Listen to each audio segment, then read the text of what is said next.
charges, you better take a seat.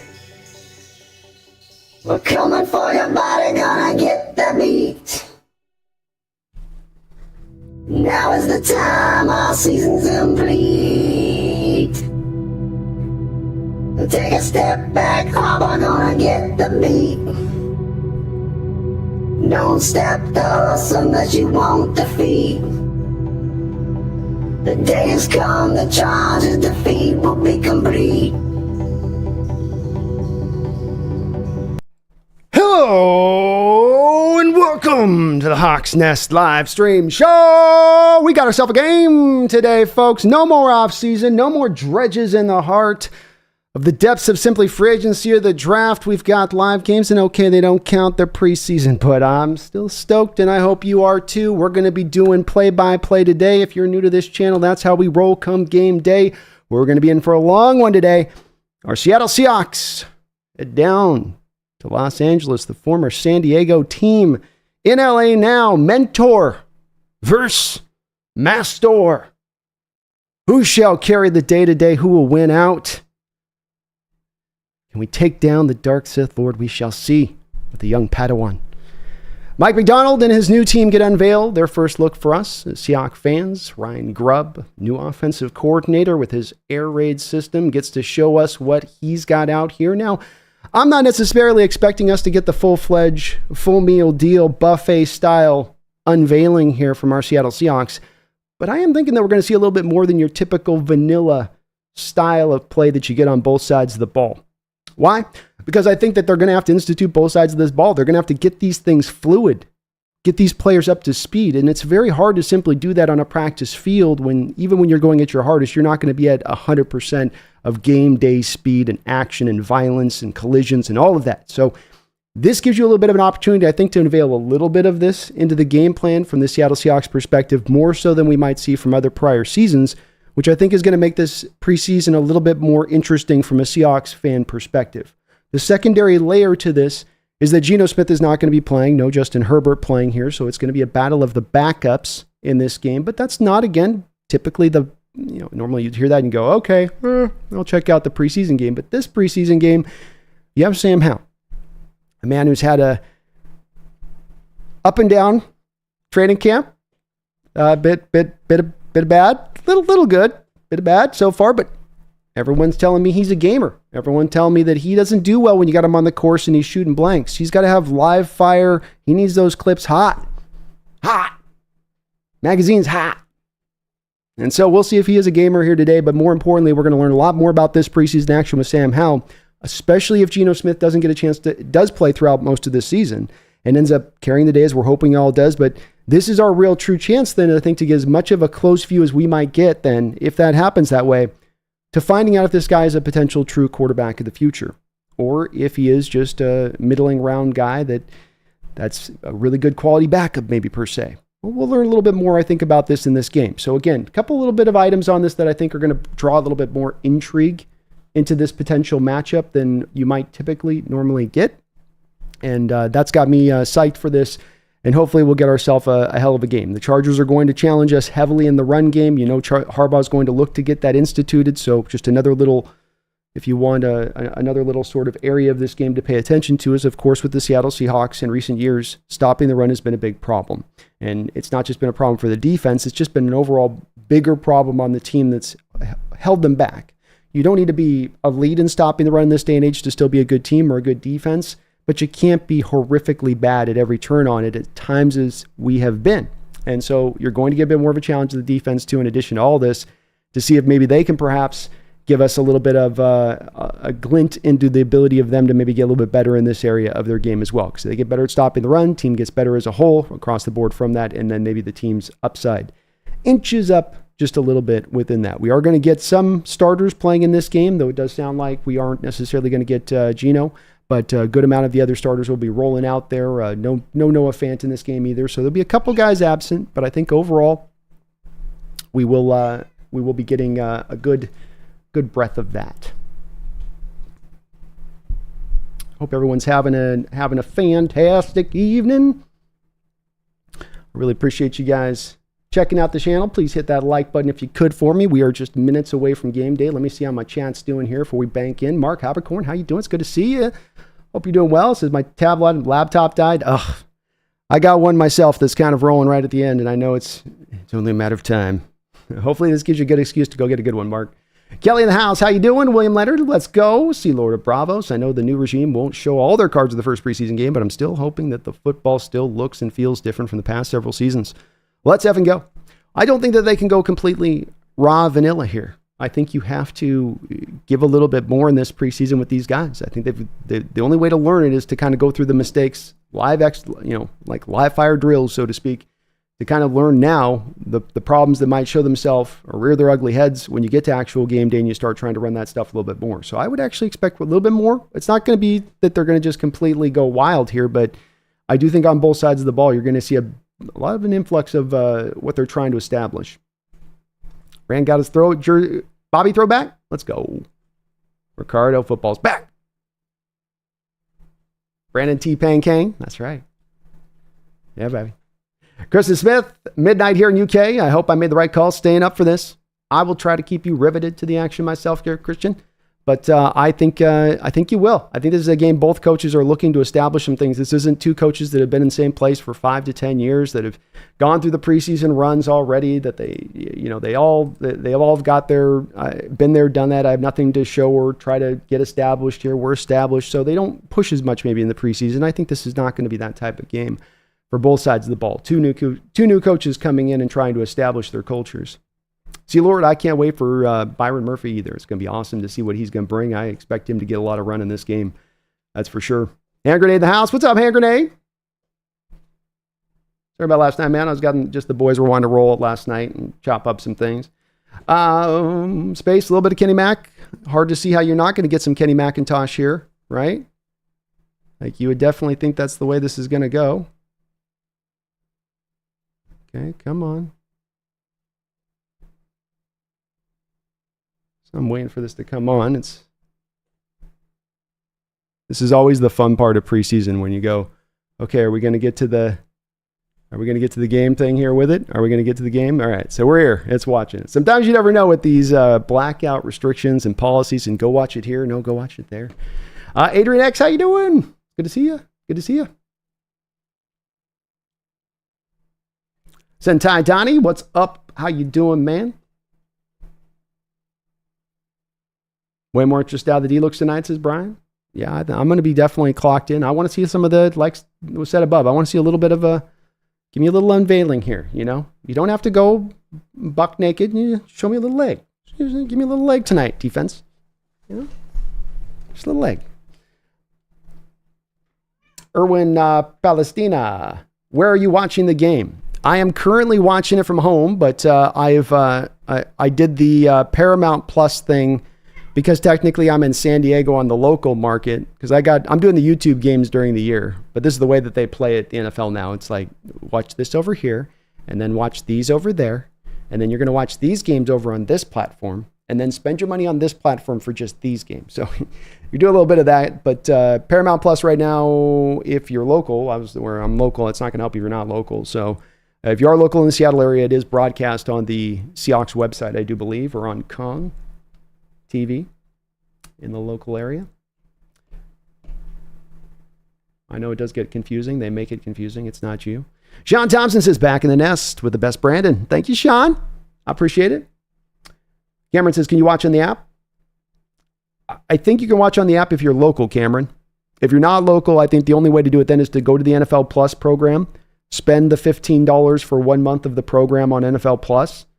And then if you're out of market, you can watch any preseason game. So you pretty much get three preseason games for $16 at that point. You can also it's a month-to-month membership, so you can just cancel it off after 1 month if you don't like it. And that's a way to get all the preseason games too if you're not able to get it live out of local area. That's the cheapest, probably easy way outside of doing something naughty. And congrats to the men's basketball teams, Donnie. Yeah, I got the gold. That's a hell of a shot by Steph, man. That's the way to put the exclamation point on it, I'll tell you that. Reek says, I haven't tuned into the Kong TV since the 10 a days. It is. It is that type of station.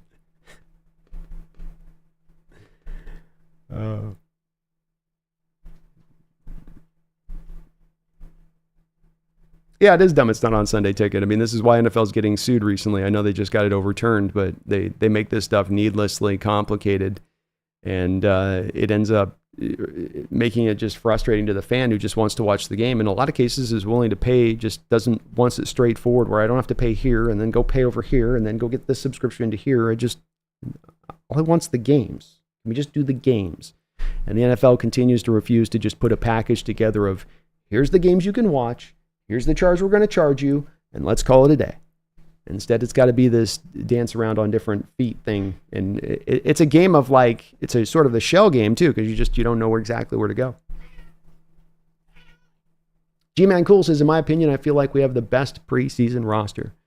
It's a hell of a roster, G-Man, and good to see you in the house, brother. It's a roster where, you have a couple things to me in place on this. Number one, a new coach takes over for a team, and I think 9 times out of 10 when that situation happens, 19 times out of 20 when that situation happens, that coach is walking into a very barren landscape as far as talent goes.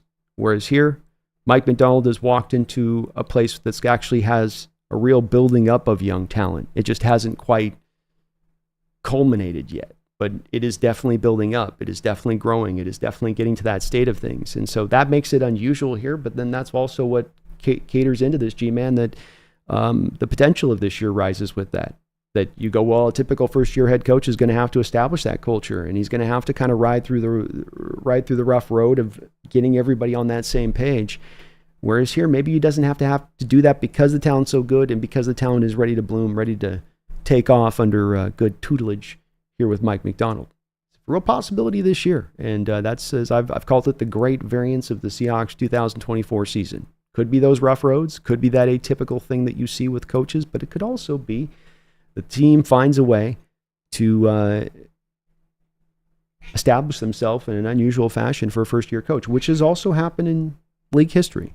There are also guys who've been able to come in and be winners kind of right from the jump, get the team to that process right on the rip. So we've got just about to kick off here. They're getting everybody segmented around on the deal, which is good. We're live right now. So just as a note, if you find yourself ahead of me on the broadcast, you can pause it and give it usually about 12 seconds or so. In the past is what it's been. So if you do run into that, I know that there's sometimes it's a little bit tough with, you'll see my deal update, and I try to match my timing up to my talk with the way that the scoreboard will update above me, but sometimes it just doesn't always completely, sync out. So yeah, just want to let you guys know on that front of things. Okay, just getting here. And another note here too today, I will be heading over to the Bleacher Report directly the Bleacher Report app directly after the show today. So I will have a link that I'll post to you guys just after the channel on my community post for that. But we will be doing a quick follow-up over to that to kick things off here after the game. So I'll talk a little bit more about that. We got about to start getting ready here. It looks like the Seahawks are going to kick off. We've got the new rule in place here with the weird-looking guys standing 5 feet apart from each other, awkwardly looking at each other. There's got to be some awkward conversations there. You're so close, and you can start BSing. So I'm going to go over there and hit you in the mouth now. Are you going to do that? Yep, going to do that. All right, here we go. The Seattle Seahawks, under the era of Mike Macdonald, literally kick it off now. The kick goes deep, sails to the 2-yard line, taken up by the Chargers, up back.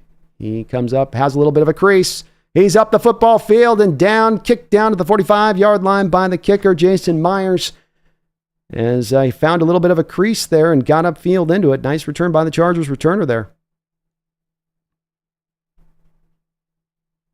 This is what they've told us is going to be the guys that'll be the most deadly in this part of the game. Is they take that one cut, they find that crease, and if they've got the speed, they can get through it. So Easton Stick comes out now. 5th round pick, Easton Stick. Justin Herbert's down with a little bit of an injury right now. Seahawks come out with a 3-4 look to begin things here. True 3-4. I formation look from the Chargers. This is the atypical here. A little run up the middle there. That's pure Harbaugh right there. Pure Harbaugh right there. I formation, old school. Yep. That's the Harbs I know. I don't care if they run I formation anymore. I do. I will. Chargers have a pretty good offensive line. They went right over the right side there on first down. Joe Alt, the rookie out of Notre Dame, their prized top 10 pick. Another pitch up inside here. Little crevice. Began about 4 yards or so. This will bring up a 3rd and 3. Boye Mafe on the tackle. Chargers coming out, kind of just some heavy fronts here. First 2 looks. Just nothing too fancy. There was sort of a pitch play that they moved back inside on the run. 3rd down and 3. 3 wide receivers to the far side of the field. Easton in shotgun. 4-man rush from the Seahawks. Throw is wide and knocked away well. Nicely played by Tariq Woolen. The Avatar jumped around there using his great length. I don't know if he was absolutely able to dislodge the ball from the receiver's hands. First, great press coverage off the rip. It's much the press coverage that stops this play from happening. Should the receiver have probably caught the ball? Yeah, but the receiver's kind of scrambling here off of the press from Tariq right from the jump.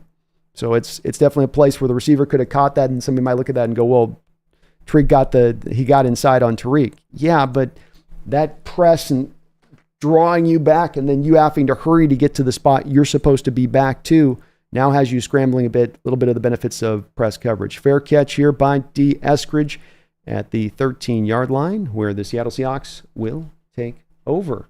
Megan, thank you for the $5 donation. I really appreciate you. Says, morning fam. Just woke up and nearly missed the chat.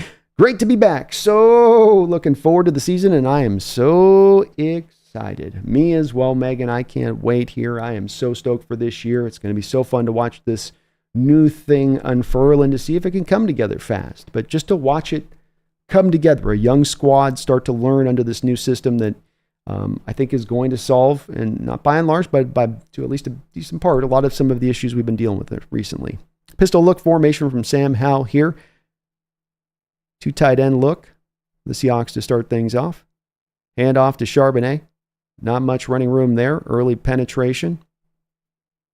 Like in Tomlinson's guy, Fox caught him inside there and was able to swivel around him to get back to Charbonnet. Charbonnet was able to maybe fall forward for about a yard here. I'm excited though too, Megan. Thank you for the $5. And Sanchez, I see your dono there too. As soon as we got the commercial break, let me get that. I'll definitely acknowledge you on that one, man. You are very kind, brother. Not the first time you've done that either. Chargers sitting most of their starters. You're not going to get any Khalil Mack. You're not going to get any Bosa in this game. No Derwin James. 2nd and 9. Shotgun look for Sam Howell here. 3 wide. Blitz from the Chargers. Sam recognizes it. Gets it out to Farrell Brown quickly for a very short gain. Be a gain of about 3 yards there. Sam did a good job of recognizing the blitz. They often tell you when you get the blitz coming like that, where a guy's coming off the edge and he's unblocked, throw into the blitz. So you're essentially throwing past the guy's face because there's usually an open guy out to that side where he has vacated. Not a big gain though. 3rd and 6.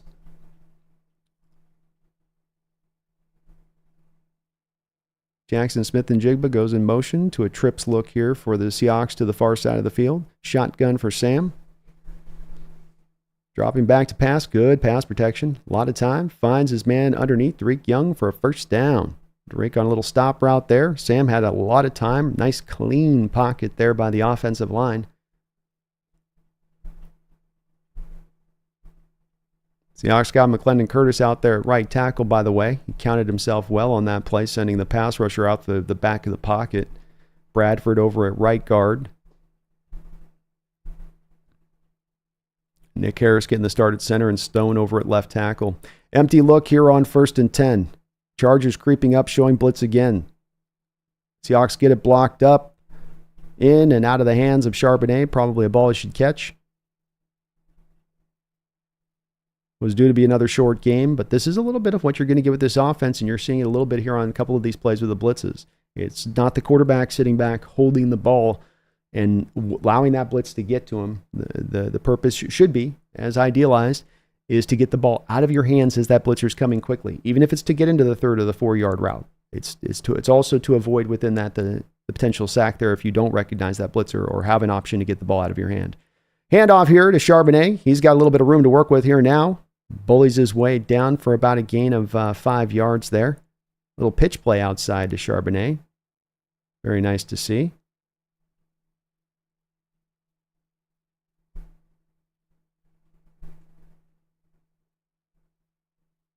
Work those edges. Work those edges. 3rd down and 5. Empty look here for Sam Howell again. Charbonnet comes in motion, sets up back with him here now. Seahawks trying to establish the coverage of the Chargers and what they're doing.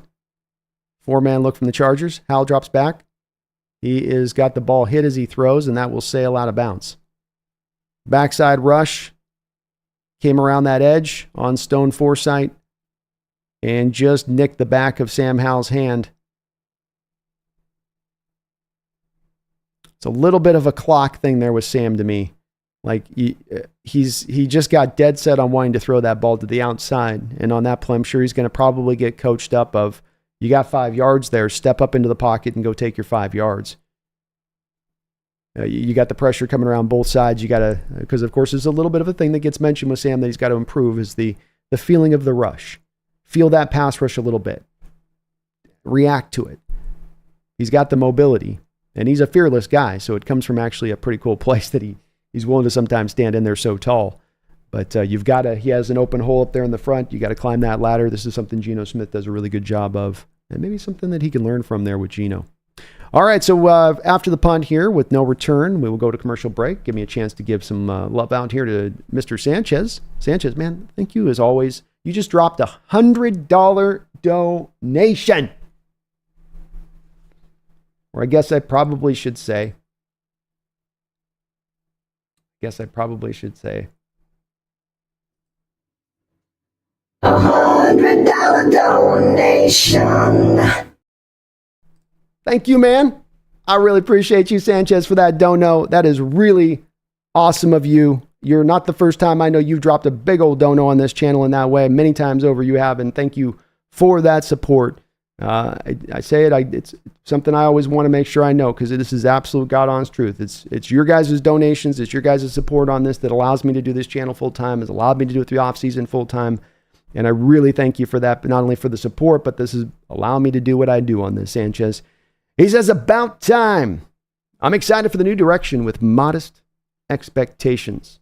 I hope Pete is watching and rooting along with all of us. Cheers to the season. Go Hawks. Well, Sanchez, from the bottom of my heart, man, I never say thank you, just never seems enough for the fat, huge $100 donation. I salute you, sir. I thank you. And I'm with you. I'm super excited about the direction of this team. I've got modest expectations. That's a great way of putting it for this upcoming season. I'm hopeful, but I'm not expecting the world. The change was a little bit of what was needed here at the forefront of this. And like you too as well, I'm hoping that Pete is out there looking at this and coming back into the fold. And by certain accounts of what I've heard in the background of things, that is a little bit of the case. And, you know, I know this whole consultant role thing was, how's that going to hash out? How are they going to make that work? How's this? And there's a room and there's a role, I would say, even for a guy like Carroll, if that spot can come up where you can kind of put down what might be understandable, a little bit of bitterness. You know, I got this thing, I got all the seeds put into the ground. I watered the ground. I tendered the soil. And now here comes this guy just as the flowers are to go to bloom. But he would be better in that fold. And hopefully, I have no doubt he is rooting for the team tonight. He is a Seahawk through and through and always will be. But thank you, man, for the $100 donation. I really appreciate that. You're just awesome, brother. Awesome. And thank you for letting me do what I do on this in the way that you do that. So appreciate you, man. Go Hawks, bro. Go Hawks. Let's get it, folks. Let's get it. As a reminder, too, I normally interact with all of the chat. I'll try to as I can, but I do play-by-play today, which does make it a little bit tougher. Easton Stick under center now, taking back over for the Chargers. Play action pass rollout to his right. Uchenna in pursuit. Ball was almost looked like potentially in a position to be picked there by Tariq Woolen. It looked like he sailed it. Did he catch that? I couldn't tell on that what was going on.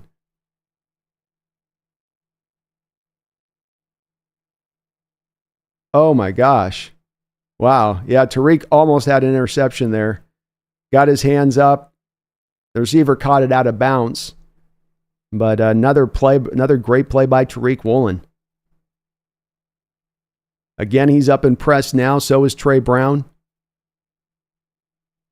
Going man, handoff inside. Oh, he gets stuffed up in there by the inside linebacker. Terrell Dotson says, hello. You can call me Agent Zero. Shot right into the backfield there and laid a nice stick on the running back. Third down now. It's be an interesting call here from Macdonald to see how he plays with this. 4-man front, off coverage look.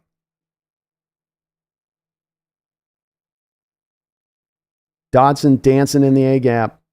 Stick drops back to pass out of shotgun. He lets it loose. The ball's hit as he throws, and that will be incomplete.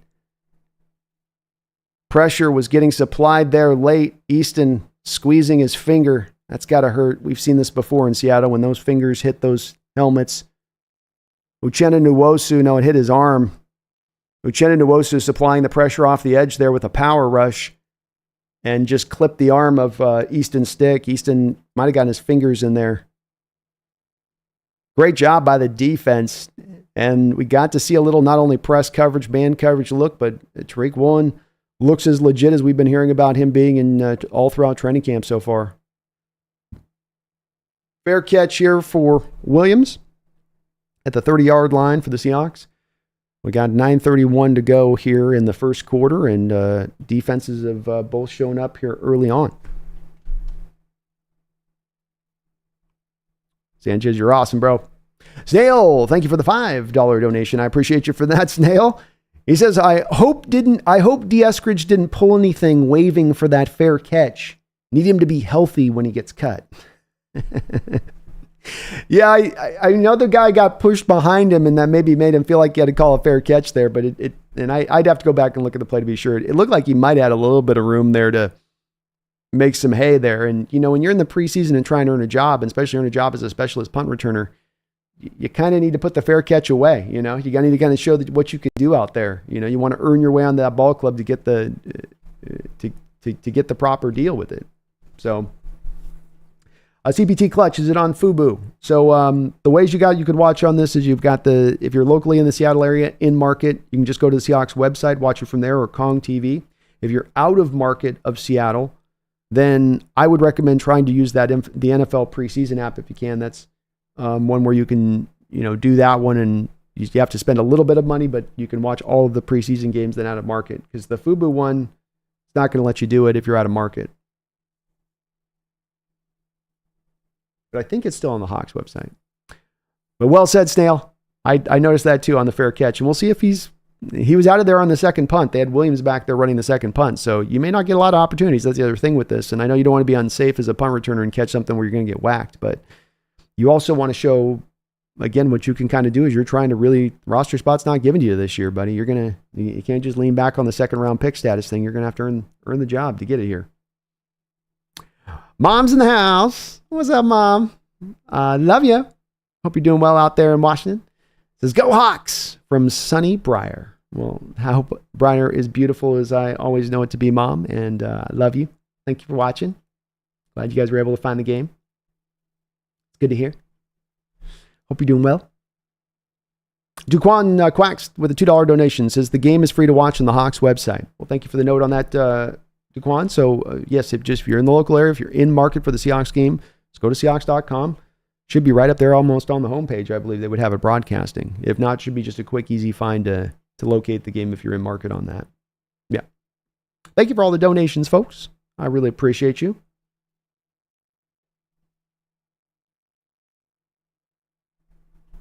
All right.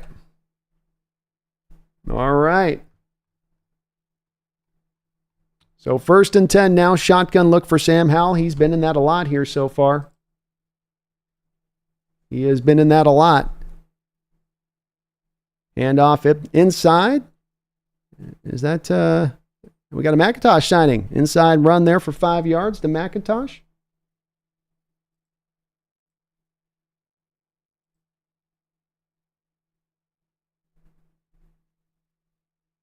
Okay.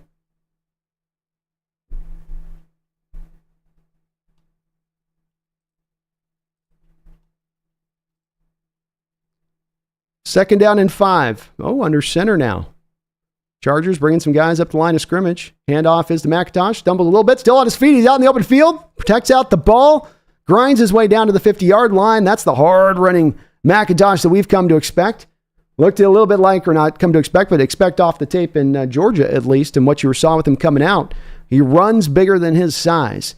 Little stumble out the gate there, but fights through the arm tackles on his thighs, gets through it, gets upfield for some yardage. Nicely done there. Very nicely done.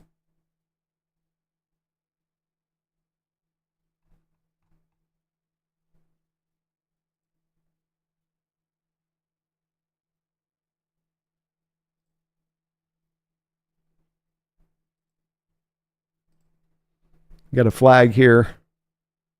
Holding. Uh-oh. All right. So I guess we had a flag on the play. Look away for a second. And they're going to call that on Pharaoh Brown there for holding.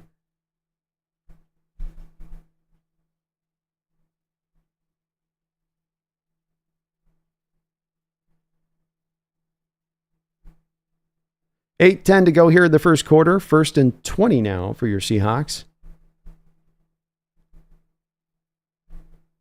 Holani next to Hal in the backfield.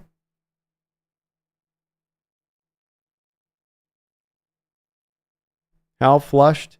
Gets it out to Holani. Does a good job catching the ball and getting what he can before he's drug out of bounds there. Probably about a 4-yard gain.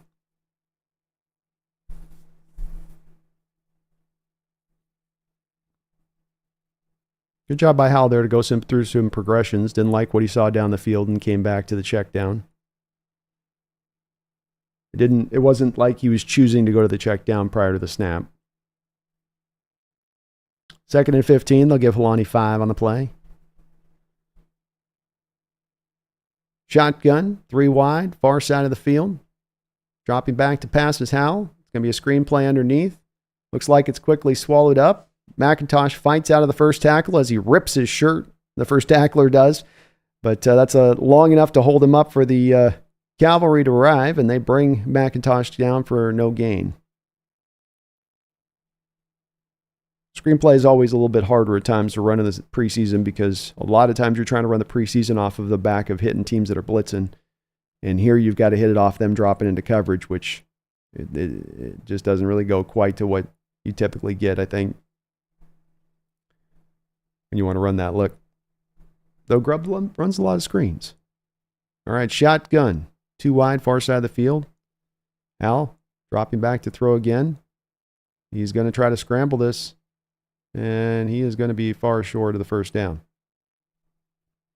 Just too far to go there at the end, and nobody freed up that he liked out there in coverage, so 4th down. Both defenses holding the line here early on.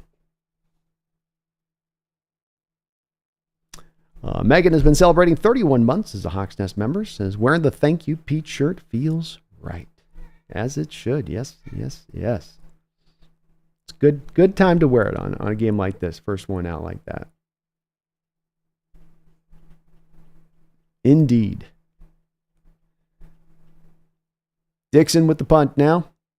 He'll blast this one deep to the... Oh! Don't go in the bounce. What a punt by Dixon. Bounces and rolls and drops at the 1. You can't do it any better than that. Punt returner let it over his head, thinking it was for sure going to land and then keep rolling with the momentum, but it came a little bit to a stop just perfectly. Nicely done there by Dixon. Good job by the punt return crew there not to carry that out of bounds too. We've seen that a lot recently when Dixon has done those in recent years. Guys will be there at the 2, and then they keep rolling their way out of bounds, and then it becomes a touchback. Thank goodness they kept the control there.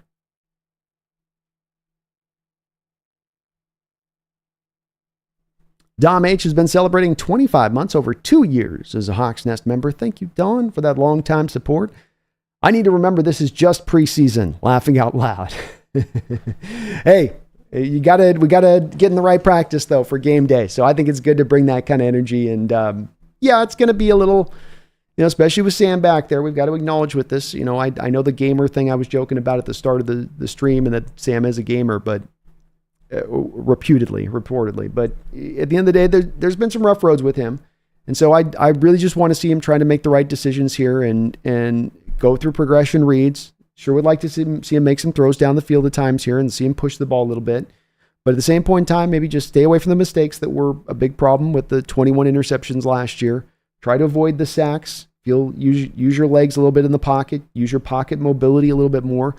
And so far, he's doing those things at least. The 1st and 20 got him behind the sticks, that's for sure. And just couldn't quite chip away out of that. The screen call on 2nd down's a little weird because, again, you're typically not going to try to usually call that unless you're really thinking you're getting a little bit more of a aggression from the defense. Maybe they just thought all 4 of the pass rushers were going to just get upfield and they could attack it from there.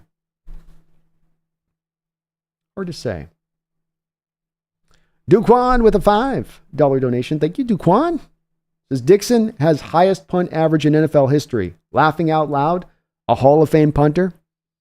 I was making the argument a year ago when he signed his extension, and it didn't really reverberate with the 12s. And I was trying to make the case and go look through the punting average, go look at his net return yardage, go look at his inside the 20-yard numbers.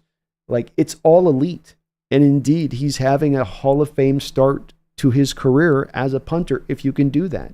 There's 3 or 4 statistics that you would use as a metric for a punter, and he's up in the high water mark of all of those stats.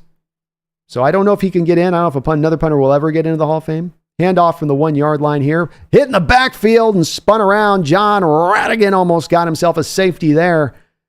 He really did a good job of instinctively reading that play and pulling the trigger. He shot right back into the backfield there. Caught the running back, and the back all he could do to just barely get out of the end zone. In fact, half his body was in the end zone.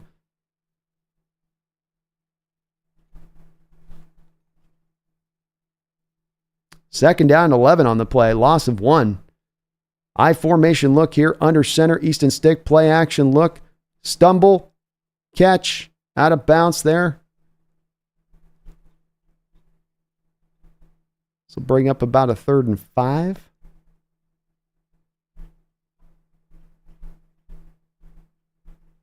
Ballsy decision to throw the ball there.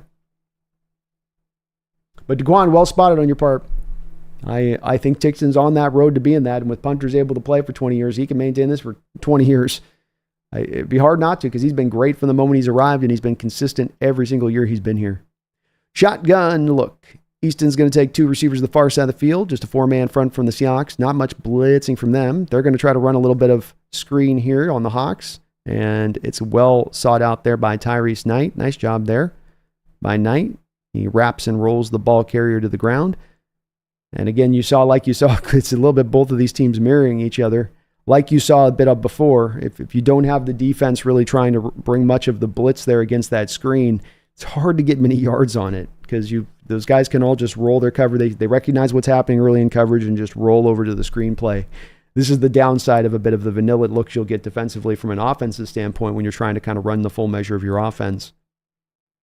Here's the punt now out of his own end zone. Scott will boot this one. Fair catch called. And another different returner here for the Seahawks. Looked like maybe interference could have been called there. Hawks were wanting it, but they didn't get the call. So 3:42 here in the first quarter. No score on the board. Robert Jimenez in the house. What's up, Robert? He says, I just saw Ivan the Terrible on the Seattle sideline. He's there. He's always lurking. Stroking his beard, Robert. Stroking his beard. He's over there. I survived the purge. I survived it all. Hope you're having a great night, Robert. Thank you for the donation, man. Megan with a $5 donation as well. Megan, thank you for the double dip donation. This is asking as I'm curious. Has any punter ever made the Hall of Fame? Now, I could be wrong. I'm not looking this up. This is completely off my own head. So this is to either prove my lack of historical understanding of the NFL, or I'm going to nail this one right on the button. I believe Ray Guy is the only punter in NFL history to get in the Hall of Fame. Former Raider punter. But he was like flipping the script at that time, you know. He was punting the 50-yard missiles when everybody else could barely get 35. And he was like with Dixon, can be all the way around on it. But I mean, numbers don't lie, and the punters don't have a lot of numbers to go off of with it. You know, net, gross yardage, inside the 20, hang time. Pick your number, and he is elite against all-time punters in that metric of things. But it's hard, Megan. It's going to be hard for another one to make it, even if they're as good as Dixon is on this. Colby Jack with a $12 donation says, do Wayne Cody giving the Hawks Nest show some pointers? Looks, Hawks Nest, I think you're doing a great job right now, but I really think you just got to increase that professional sounding voice and make sure you're really noting what you're trying to say. And you've got to connect with this Pacific Northwest team. You got to connect with this Pacific Northwest fan base. That means talking about salmon, coffee, going out on the boat. Do you yacht, Brandon? I don't have a yacht. I don't even have a sailboat. You got to get a sailboat. It's required now. That's my best Wayne Cody, Colby. It's been a while for me, man. I was like 7 last time I heard Wayne Cody on the deal. He was an institution, though, that's for sure. Absolute institution. Pistol look here for the Seattle Seahawks, and a give up the middle here to McIntosh. He is quickly hit, just getting past the line of scrimmage, and then spun around by another tackler after that. So far, not a lot of push here. You've got a duo block first things first, and the linebacker just wraps and reads it. Stone couldn't get off the duo block to the second level quick enough. That's the touch thing of the timing of it. Boom, boom. Get down to that second level guy. Second down and 8, still a gain of 2. McIntosh in the backfield and shotgun next to Howe. Throw out wide here. Catch is made by JSN, who looks like he just short. Yeah, that was a piss poor spot. Give him just short of the first down. I don't know. I like that spot. Dude, that's a first. Brody, that's a first. Okay. See if we can just run this forward here. Pistol look formation, McIntosh in the backfield. 2 tight end look here for the Seahawks. Chargers bringing everybody up around the line of scrimmage here. They're anticipating run all the way. McIntosh able to bang his way there and get a first down. Nice run there by McIntosh. Runs well low behind his pads and able to get it through.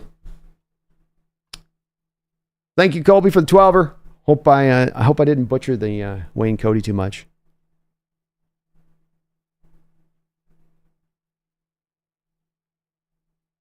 Nice first down run here. 2 minutes and 4 seconds to go in the first quarter. Hal back in shotgun. 3 wide receiver look for the Seahawks. Tight alignment. Play action pass. Dropping back to throw. Quick pressure. Hal gets out of it. Throw it away, Rook. Not Rook. Nice job there by Sam Howell, showing some of his escapability there. Tuli Olupopoto, the USC Trojan edge, had him in his grasp. That's McClendon Curtis, I think you got out there. That's a right guard you got playing right tackle if you're wondering about the pressure there. Team's probably trying to make sure Fant stays okay, and I suppose we're going to see some of the other guys a little bit later on at that right tackle like Michael Jarrell. But 2nd and 10 now. Tulia Popoto is a tough assignment. Hal's going deep. He's led the big dog hunt for Bobo and just overthrows him there on the play. Bobo looked like maybe he had a crack of daylight there, but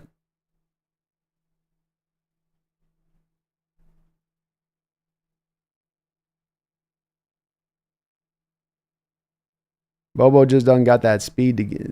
I don't know if he lost his footing or if he just kind of realized I can't get to that. But if you're going to miss deep over the top there, right? Don't give the defenders a chance to make a play on the ball. 3rd down and 10 now. Chargers showing a 5-man blitz.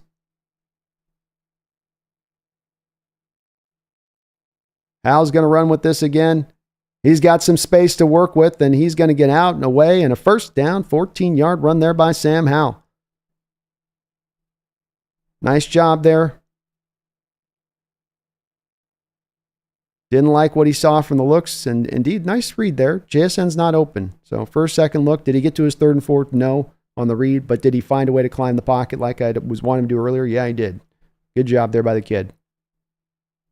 1st down and 10. He's looking a little bit more comfortable here now. Maybe just takes a couple hits, gets out there, runs a little bit, starts to feel a little bit better. 2 tight ends stacked to the near side of the field. Pistol look here. Sam, play action pass, quick throw out to JSN. That's a quick catch for about 5 yards. Nice throw there. Good timing on the route. They're working JSN on some of these out routes against the corners here now. 47 seconds to go in the 1st quarter.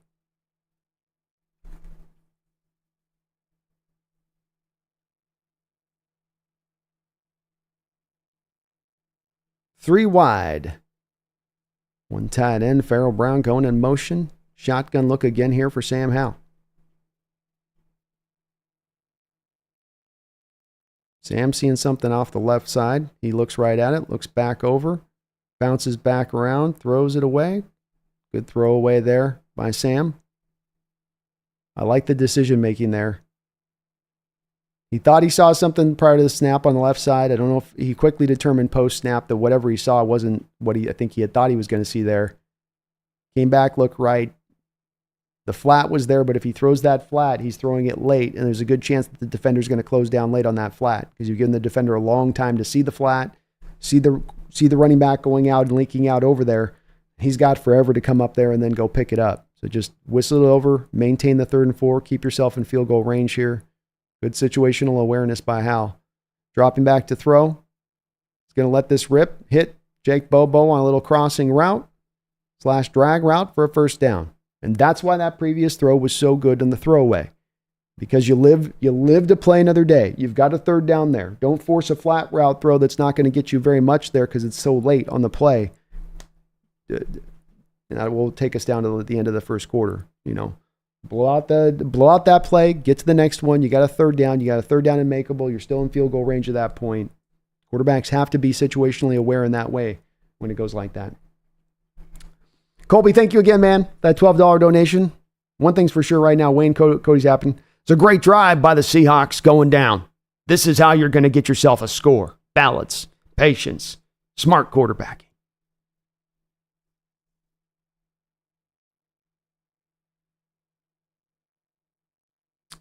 Megan, thank you for the $2 donation. Says, gotta love all these Aussies. Hey, you do. How can you not root for Dixon? I mean, the Aussie, he's already a great punter, and he's an Aussie. Just adds to the aura, Megan. He's got that Aussie aura. Miller Weston, thank you and welcome to the Hawks Nest membership program. I really appreciate you, Miller, for joining on up. We're going to be doing Thursday night streams for members only of the channel. Thursday night football streams, chopping it up, just talking up, watching the game. And then we're also, I'll be doing once a month call-in show for members of the channel. So we'll be doing that every single month. So thank you for joining on up, Miller. Appreciate the support. Welcome aboard. And thank you for that. We did get a JSN sighting. Signing and sighting. Addicted the Hawks says, hey, Brandon 12s, I can't get Kong TV on my antenna. We'll watch it. You can also go Addicted Hawks. It's also on Seahawks.com. So if you're looking for a place to watch the football, you can see it there if you're local, of course. That would be the key on that one, Addicted. So just Seahawks.com should show it up to you there. Mariah, how you doing? Football is here. Let's go. K-Mac is doing business. Looking good today, Greg. Some nice runs from K-Mac so far. 4 carries, 25 yards. Very, very pleased out of what we're seeing from him. Sealord had how escape that with the one leg. I don't know how he got to that one. So one part he does bring, though, is that he's got, when you think about the mobility of Sam Howell, something that stood out to me with him coming out of his final season of North Carolina, where he was asked to run even more than ever before, was just that he had almost kind of that Tim Tebow-esque mobility. It wasn't the quick, stuff that you get from kind of Lamar Jackson type guys where it's just sudden and fast. It's more not that, but he's also got some strength in his legs when he does get out there and run. He's kind of hard to bring down the pocket a little bit, which does show up.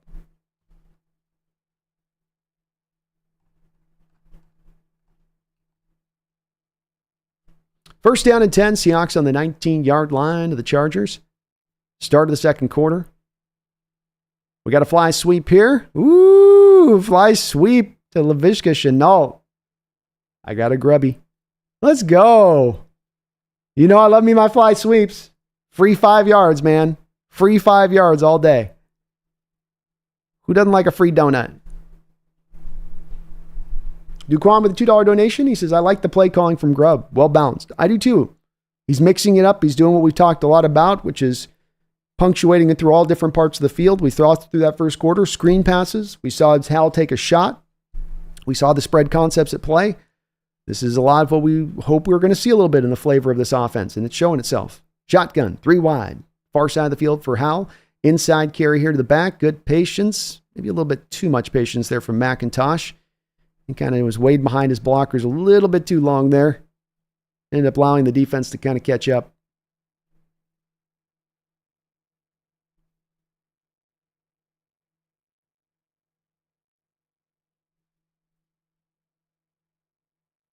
Harbaugh out there catching passes. Looks like he's got somebody slinging the passes hard too at him. There's lollipopping him in, and he's like throw it as hard as you can at my face. All right, 4 wide, shotgun look. Hal dropping back to throw. Nice, easy throw. Little cut and run here and a touchdown. Let's go for Brady Russell. The back end tight end on the roster makes the catch. And then Rumble, young man Rumble, gives him a little hesitate juke and then puts his head down and says, I'm going to go get me home. I'm going to give me some honey. Oh, did he get? Yep. Ball can't cause the fumble. That's a touchdown. Woo! Touchdown Seahawks.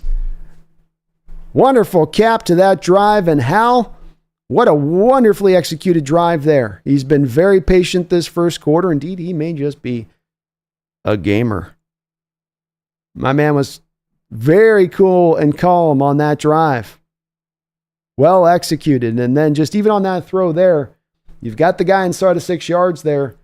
Don't throw it in like you got to put a little extra mustard on it. He saw the opening there, get it in and make it catchable. You could kind of see Sam as the ball came out of his hands, kind of, I'm not going to say layer the ball in there, but and not even take a little bit off, but just not, you don't have to gun that in there. Put it in a nice spot where you guys can make the catch. And by doing that, he allowed Russell to get the ball, get control of it, get it tucked in, and then make his little cut after the play to get into the end zone. But nice little throw there from Howell. Underrated little throw there. It's not a high level the throw. It's just how he threw the throw there. That was a little bit of the difference. But a wonderful drive. Wonderful drive in Duquan. Play calling, like you say, between what Grubb's doing.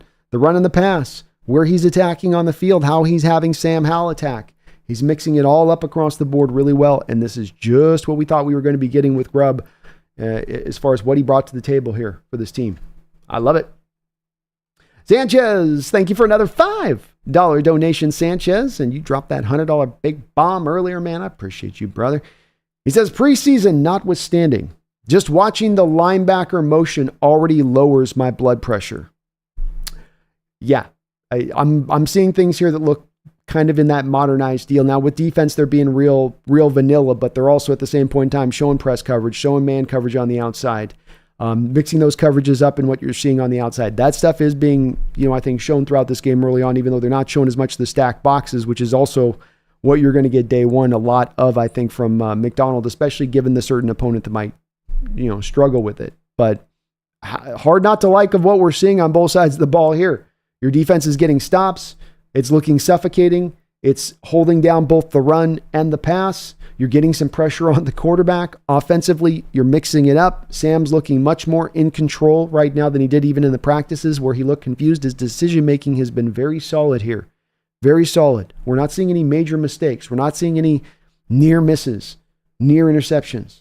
So really encouraged too by what I'm seeing here, Sanchez. And yeah, this is gonna make a lot of people feel a little warm and fuzzy if this is the way the team's gonna look here going through preseason. You can see how this can come together. Thank you, man. Appreciate that donation.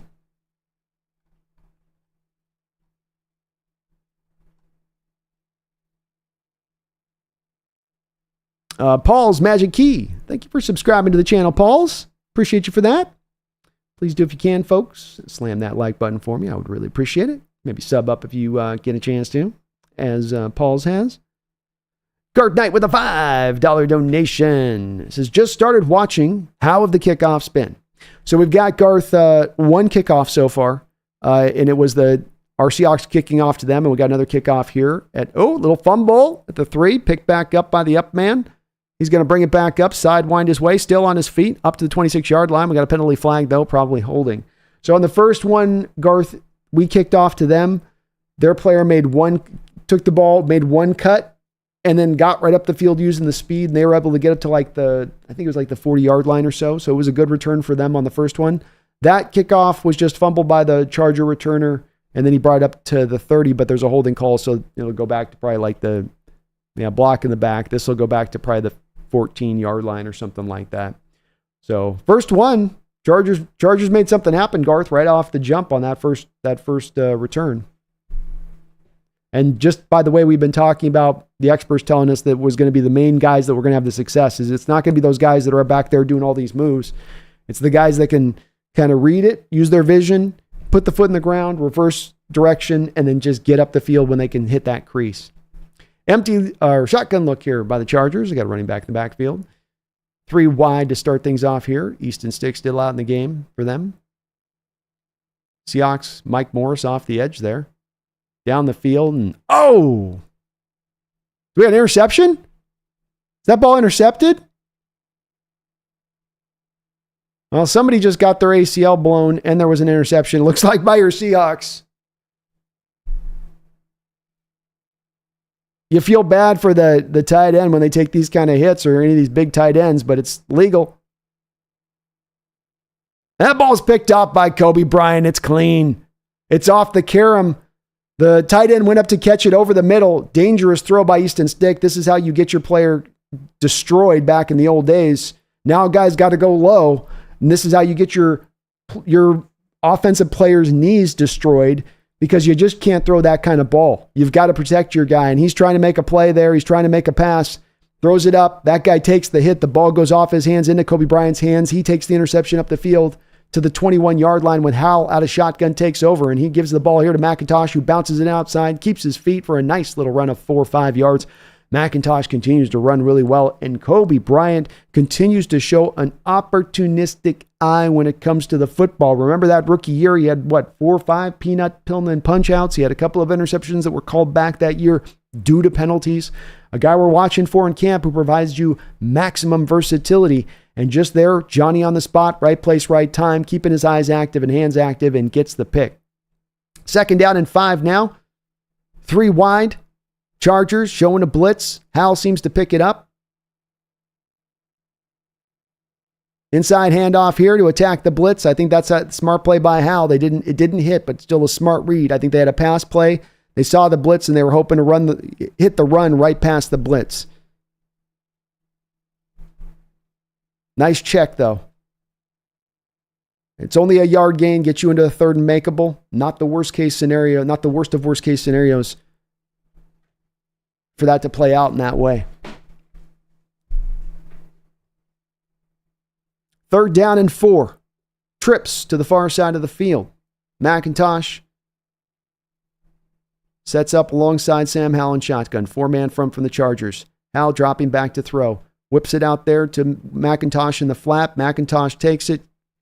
And we'll see where the spot is by the official. It looked like he got the first down to me. Sam continues to be very smart in his decision-making, looking down the field and then coming back to the flat. You got to keep your eyes down. Even if your intention is to go to the flat the whole time from Sam's perspective, you've got to keep the eyes down the field to hold the safety, to cause the coverage to sift backwards into where they're going to try to pick up a man in coverage. That's their natural flow there. But that's also then what will open it up to the flat route.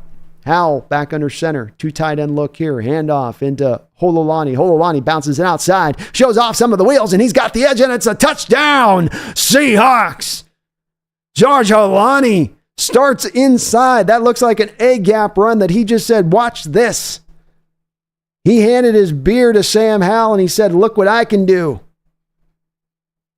Howell, Holani got the edge there. Quick stop and start. Bounce to the outside. Tremendous block there by Mabry. Tight end showing out here in a variety of ways for your Seahawks early on. Mabry getting a nice seal block there on the edge to allow that open up. And George Holani showing that bounce, that speed. Very nicely done. Very impressive here by your Seattle Seahawks. That's an inside A-gap, and the PAT's a miss there by Myers. Come on, Myers. This is a good year. Dr. Jekyll. We're Dr. Jekyll this year. All set up there by that interception. Big hit. And Hololani, my goodness, with that bounce. He gave him a little bit of that. You know, he's right there in the middle of the A-gap, and the guy's right here. He's like, he goes, another guy right there. And he's gone. Goes out the back door of the pocket. See ya. See ya.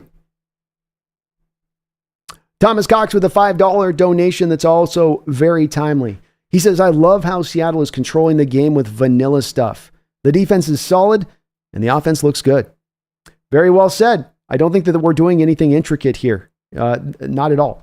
I don't think that there's anything that's out of control that the team's doing, or that this is all very much, I think, kind of on the base level of both play sheets is what I will say. The changing of coverages defensively is going to be what they're going to always be running. That's always within even the base vanilla defense of what they're going to do, and that's always going to confuse offenses. That's part of why I love the changing of your coverages pre to post snap on the constant, not on the every once in a while, but on the constant. But you're right. The 4-man fronts are all we're seeing. I would even say, I would even have it hazard to guess there has been more stacked boxes and more blitzes from the Chargers than I've seen from the Seahawks defensively. They're just trusting those 4 men up front and going, just do what you guys can do up there. So yeah, they're keeping things vanilla, yet you do still find yourself in this game up, 14-0. That play that you got the interception, you're not bringing a blitz there. You got everybody drop back in coverage. That's how you can have a guy get hit, and then another guy with right behind him ready to go pick off the ball just right behind that guy. And so, yeah, it's always nice to see when you can give this to another team like this, when you're just playing kind of within the confines of not getting too intricate, because both sides of the ball here are built heavily on intricacies. So if you're beating them on just a base level of doing just your surface level stuff, mighty impressive. Thank you, Thomas. Appreciate it. I do. Snail has been celebrating 18 months, almost 2 years as a Hawks Nest member. Thank you for that. So Sam Howell has looked better than Fields week 1. Yeah, that's true. So far he has. Fields didn't look great out there at Pittsburgh. He showed off a lot of the things that were worrisome in his game going back to Chicago. But Howell is looking improved upon things that we worried about with his game going back to Washington. And yeah, it's much more. It's just that feeling of under control, stabilization, going through his reads, a lack of panic. Here's the kickoff now. Let's see how Seahawks deal with this one. Good job there. I think that was Williams, the rookie, got through there and made the play. Looked like there might have been another crease there opening up on that play, but taken to the 28-yard line. Easton Stick will step back out onto the field, unable to look his teammates into the eye after he got his ACL destroyed on his tight end.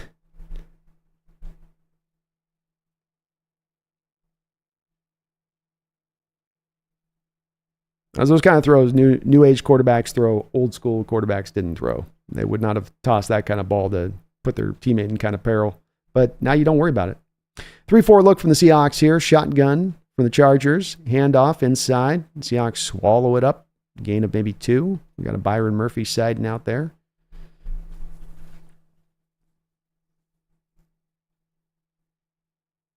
I guess we're going to get a little hurry up here from Easton Stick. Harbaugh, hurry up? Hurry up, Harbaugh? What am I watching? 2nd down and 9.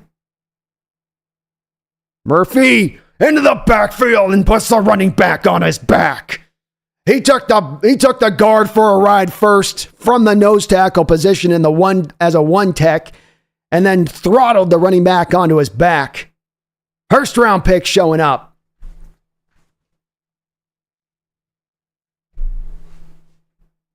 He just bullied him. He just bullied him.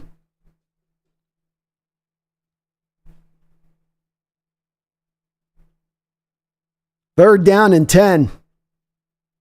Seahawks showing a little bit of some games now up front for maybe the first time. They dance up around the line of scrimmage and dance out. They're already doubling Byron. They're already tripling Byron. They're already ripping his helmet off to stop him. We still got pressure. Mafe knocks the ball out of the quarterback's hand, and that's going to be 4th down. Get off the field. Get off the field. Chargers already said this man's a problem. We've got to get 3 blockers on him. That's the man, the myth, the growing legend already, Byron Murphy, and then they ripped his helmet off just for good measure on the play. And Mafe says, oh, you're going to triple one of my guys? I'll get back there then. I know you're not going to single me up so you can triple him. The rookie already making some impact. We got a punt by the Chargers. Deep punt here. It's driving Eskridge back. He's going to take it up a little bit here. Steps out of bounds for a very small gain. But a wonderful job again by this defense from the Seattle Seahawks. Variety of guys across the board showing up. But they are making life hellish for this Charger offense right now. Scott Clark. Let me say your name right, Scott. Sorry about that. Thank you for the $5 donation. I appreciate that. He says, great to be back in biz for another season. Oh, I'm stoked for this, man. You know, I've been chomping at the bit for this all off season, Scott. And I know it's true with you guys out there as well, man. These football off seasons are a long, arduous time. Feels like you're going through 2 winters, even though it's summer, but it feels like 2 winters of time. You know what I'm talking about when you got that long winter time. But we're back now, baby. We're back now, and we might have ourselves a little bit of a hell of a team on our hands. It's only preseason. I'm not drawing any end game points here, okay? I'm not trying to come to anything and saying I'm going to make too much of this. But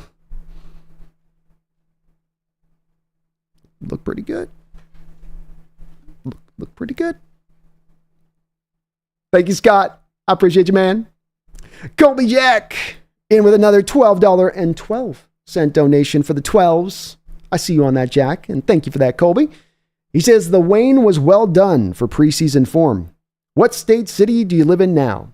Well, thank you for that, Colby. I was hoping so. I'm always a little bit sometimes rough on the Wayne Colby. I got to go back and brush up on Wayne, because I think I could capture him pretty quickly if I just got to brush up a bit on him. But I'm currently down in San Diego. I'm down in Southern California. I've gone down to the warmth. But you know, with me, Colby, I'm always hard to pin down. I might very well be back in the Pacific Northwest by next year. You know, I got to keep it.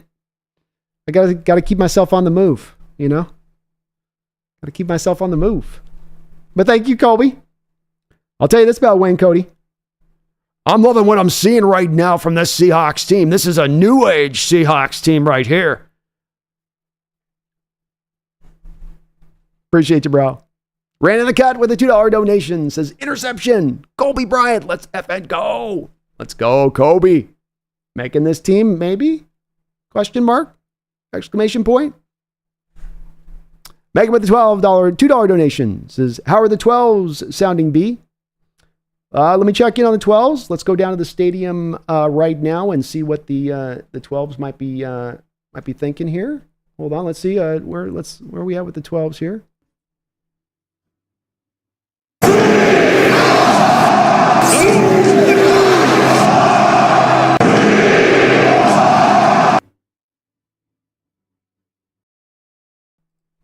Sounds like 12s are good. Sounds like they're hype. Back under center now. Sam Howell will take over again here. Early penetration. Spins out of it, does McIntosh. Beautifully done by McIntosh with the early penetration into the backfield. Took it, spun out of it, got upfield quickly using his acceleration for a good gain of 6 or 7 yards. McIntosh, or 8 yards, sorry. They can give him 8 on the play. Quick penetration back there. Able to just bounce out of it and find his way up the field very quickly. McIntosh, very impressive here early on.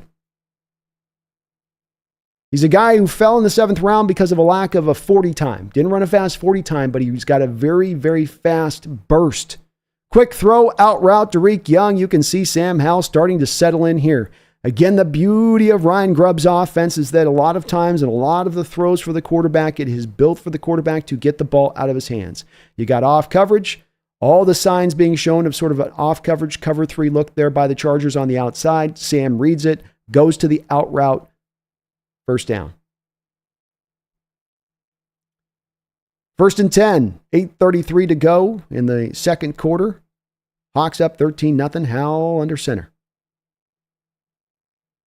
Play action pass. They're looking to go to a screen play here, and there's just too much early quick penetration, and Howell's got to ground it. Again, smart decision-making on his part. He had the defender die right in his face as soon as he turned around off of the play action. Nowhere to really go.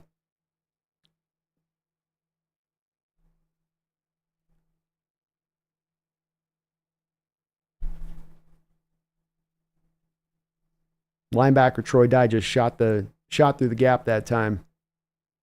2nd down and 10. Allen shotgun, 3 wide to the far side of the field. He's dropping back to throw, lets it rip. Little bit of an errant throw there to the, looks like he was trying to hit the tight end. Running back. Is that a running back? I don't know what 44 is. Is that big back we got, Lewis? Yeah. A little bit of an errant throw there by Howell, though.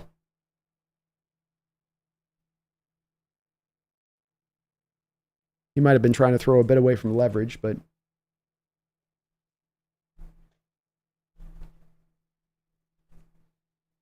third down and 10.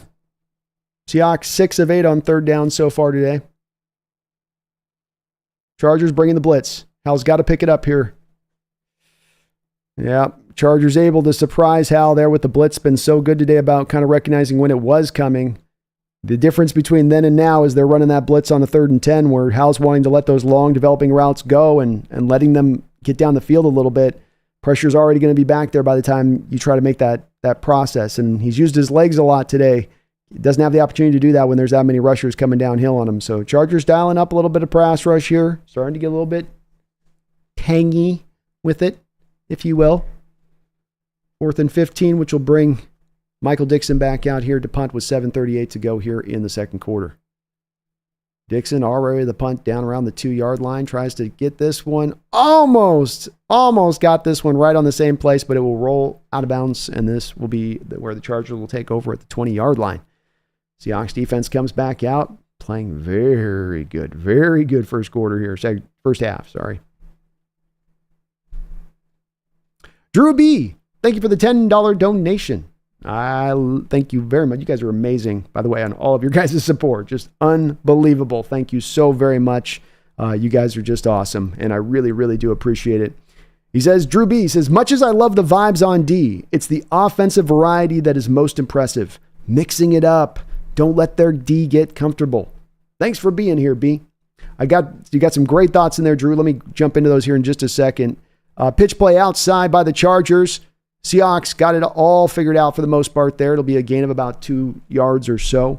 And I agree with everything you've got to say there, Drew, as far as the offense goes right here, is you are mixing it up. You're having him do a variety of things. Sometimes it's just him getting the ball out quick. Sometimes it's him on deeper drops. We've had a couple of screen attempts. They haven't been successful, but you're intrinsically trying to keep the screen process built within this offense, and it will be better and more true, I think, than when you've got a little bit more of the defenses across from you truly trying to blitz, where you can really penalize them in those moments when they choose to do that.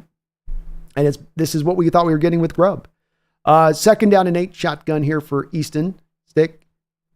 Quick drop back, looking to find his man. Quick throw. Quick catch, quick tackle. Short gain. Well Well played by the Seahawks defense. They're not giving up an inch right now. I mean, Easton just wants to hit this in the flat. Looks kind of open. Seahawks defender flashes quickly downhill. Cuts him down, 3rd and 4.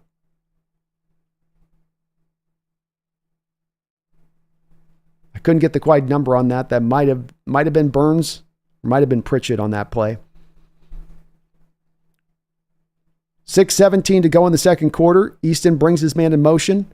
Seahawks 4-man pressure. Errant high throw again, almost intercepted there into a crowd of Seahawks bodies. And by the way, Byron Murphy is already pulling double teams in pass protection. Every time my eyes now are going to watch him, he's getting pulled up into double teams. They brought back a max protect there. And almost could have been a pick there.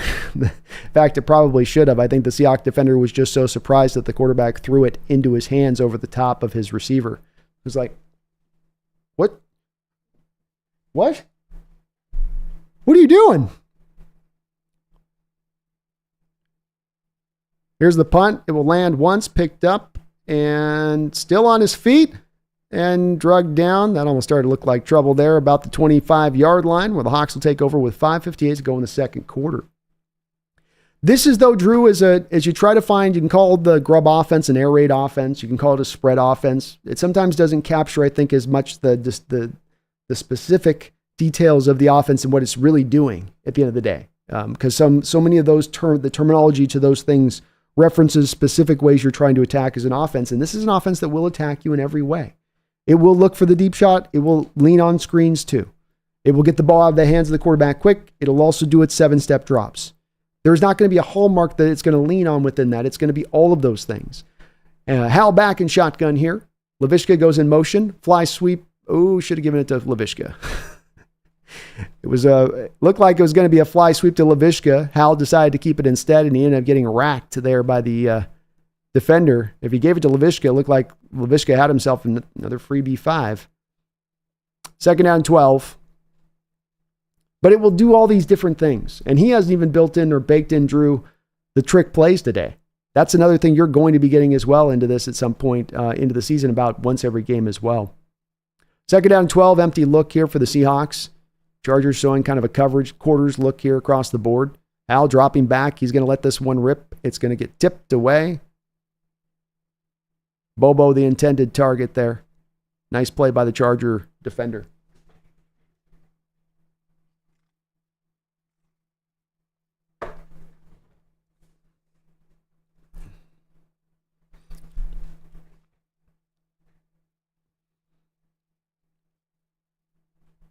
Yeah, Charger defender did a good job there of closing on that. 3rd down and 12. Hal signaling something. We're seeing another pressure look here from the Chargers. Hal bringing Brady Russell over to help pass protect. He's feeling the blitz is going to come. They drop out of it. 4-man blitz. Hal lets it rip. And the ball is going to be knocked down. Again, intended target was the Bobo. Looked like maybe on a post route there, but just ball gets knocked down. Little opening there. Oh, man. Did Bobo have a chance of that? Oh, Bobo got hit before the ball. The defender timed it up perfectly, but technically speaking, he hit Bobo a little bit early before the ball got there. And that was able to knock Bobo off. You know, Bobo's thinking he's going to catch, and then you get hit like this. He hit him just early, but the timing was so on point, smooth with it, that you're not going to draw a flag on that kind of play. If you can time it up that well. But technically, Bobo got hit before the ball was there. Punt returner here coming up a little bit. Gets a little bit of yards back. Holani making the tackle. Well done by Holani. But well said on your part, Drew. Despite a little bit of the last 2 drives have been a bit upended on this. Overall, I've liked the mix. I've liked that he's got Hal looking, for the most part, very comfortable in his processing and decision-making. And this is what we thought we were going to hopefully get with the grub and what he's going to bring. And what you're going to see on game days. You're going to see 3 screen plays over the course of a game. You're going to see 2 or 3 shot plays over the course of a game. I mean, that's things they haven't done today as much of the bubble screens. I don't think they've taken as much of the shot plays as they will in the season when you got DK out there and Tyler out there. First and 10 here. Stick back and shotgun. He'll fake give it, come back, keep it. He's going to go up the field. Nice carry there for Stick on the quarterback keeper. Fooled the Seahawks defense on that one. It was a read option keeper to a fake throw run. A lot in that one. First and 10. Dropping back to throw a stick. Hits a man back underneath here for a first down. Gain of 14 yards. Stick for maybe the first time today dropping back. Looks kind of comfortable back there. Seems like every other time you've seen him back there, it just doesn't feel like he's seeing things right. First and 10 now. Seahawks bringing a blitz. Ball knocked away out there in coverage by Mike Morris. Mike Morris out there in coverage on the tight end, able to bat that ball away. Nice job by Mike. Boy, he's got a lot of hardware on his arms. Look at Mike flipping his hips and breaking with the man in coverage. That's an athletic big man right there. He's a 6'6", legit. Great play by Morris. Who knew? I didn't see that at Michigan. Second down and 10. A lot of Byron Murphy out of the nose tackle position here early on. Stick going to try to scramble with this again. John Radigan gets up there quickly. John looking pretty good today. Nice reaction on him the second he felt that quarterback decide, I'm going to go and run. He shot up into the A gap there to catch the quarterback. Nah. Don't be doing no more of that. You got your one run this drive. That's all you get. 3:49 to go here in the second quarter. 3rd and 10. Seahawks up 13-0. I think this might be the first time in at least not all day, a long time, the Chargers have been on the Seahawks side of the field at the 40-yard line. Easton again back in shotgun. Press low coverage here from the Seahawks. Dropping back to throw. Hit as he throws. Ball's tipped up in the air. And almost another interception by Kobe Bryant. Another tip ball that he was Johnny on the spot on. And he just couldn't quite reel it in. But he had his hands outstretched and he was trying.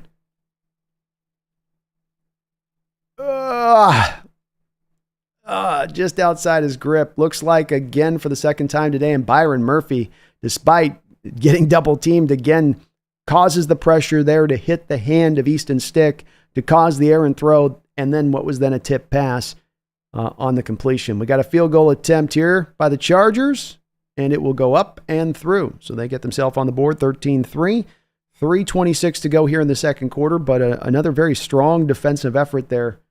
And we got a little bit of a blitz for the first time from him. How about that?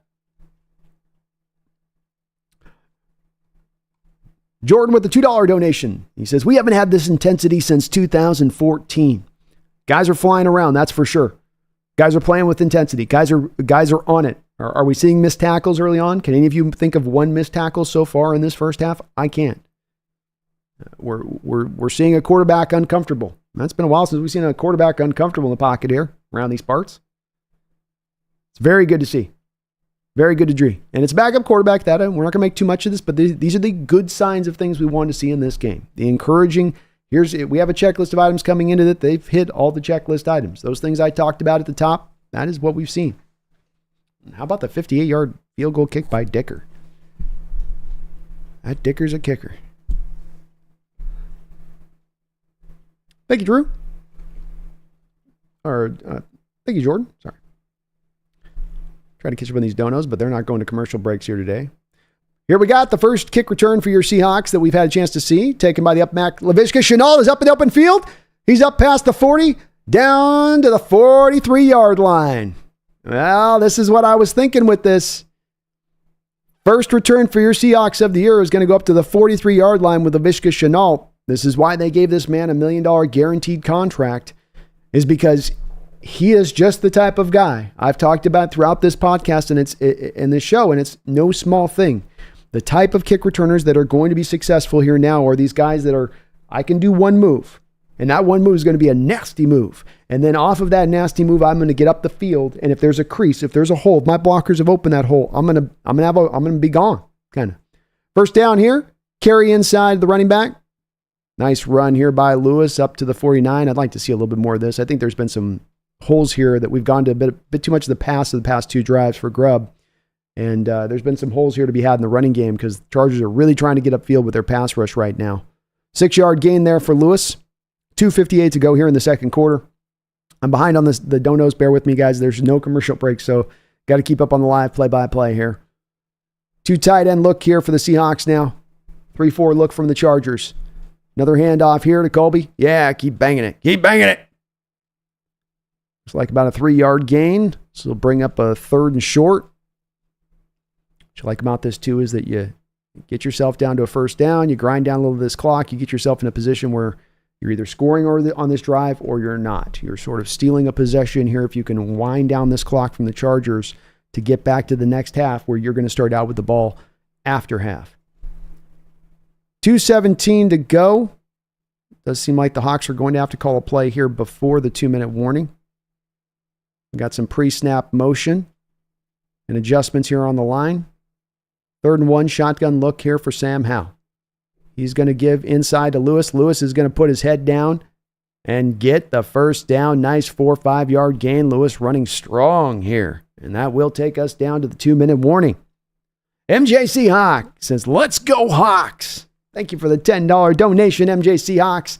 Let's go Seahawks indeed. Just like what we're looking to see here, right, MJ? Just like what we're looking to see. And another man that I know has donated a ton of money to this channel. Thank you for all of your support, brother. I really appreciate all of it. Let's go. This is just what I was hoping to see. This is an ideal results for what we're hoping to see coming into this game.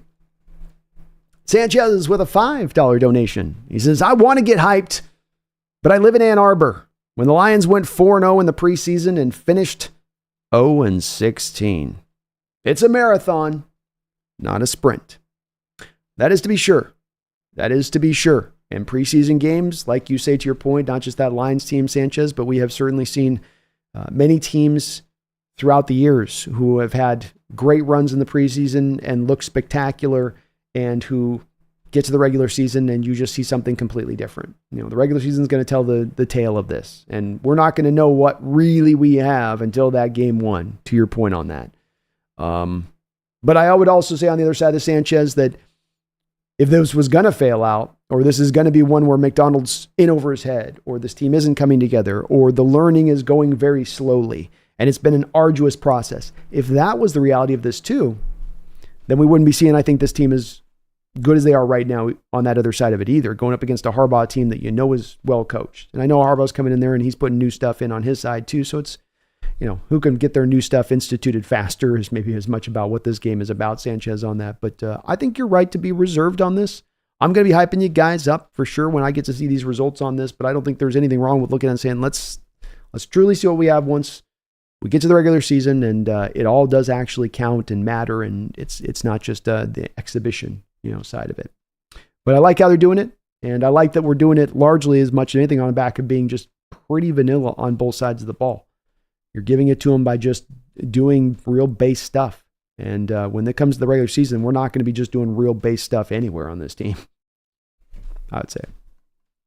But great point, Sanchez. Great point. Got to keep ourselves even keeled, man.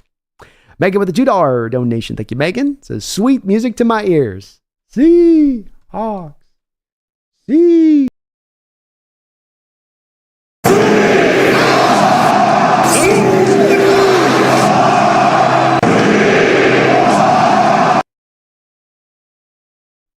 Come on, let's go, Megan. Washington Fist Quest, thank you for the $5 donation. It's great to see you in the house, brother. Says, I'm pressure washing my driveway, listening to Brandon's play-by-play. What a time to be alive. Byron Murphy's first snaps are broadcast by the Hawks Nest. Oh, yeah. That's got a nice ring to it, I'll tell you that, man. Nice ring to it. And it is a great time to be alive. As I always say, I'm blessed and honored to be able to do this. It's so much fun being able to do the play-by-play for you guys. And I really do thank you guys all for watching and listening on in. You're amazing for doing so, not to mention all of the donations. I can't even catch up on the donation here. We got Howell and shotgun, 1st and 10. Play action pass, quick rip of a pass out wide. He throws it a little bit low there to Laviska Shenault. Need to get that pass up. Howell's kind of a little shakiness here last couple of drives. Relock in, my guy. Relock in. That's a pretty rudimentary pass. Just get that out. You kind of starting to force that a little bit. Nice and patient. Take your time. But thank you, WishQuest. I appreciate you, man. Very kind of you. Another guy that's been here for years, I know, on this channel. Pistol look. 2nd and 10. 4 wide look for the Seahawks. A.J. Barner goes in motion. Comes back inside. Wham block. Inside carry there to Lewis. Doesn't get a lot there. About a 2-yard gain or so. Seahawks coming out with a little bit more of some of the backup linemen here into play now, it seems like. Raekwon O'Neal is out on the field. You do have Christian Haynes out there as well. Haven't had a chance to lock really much on Haynes so far.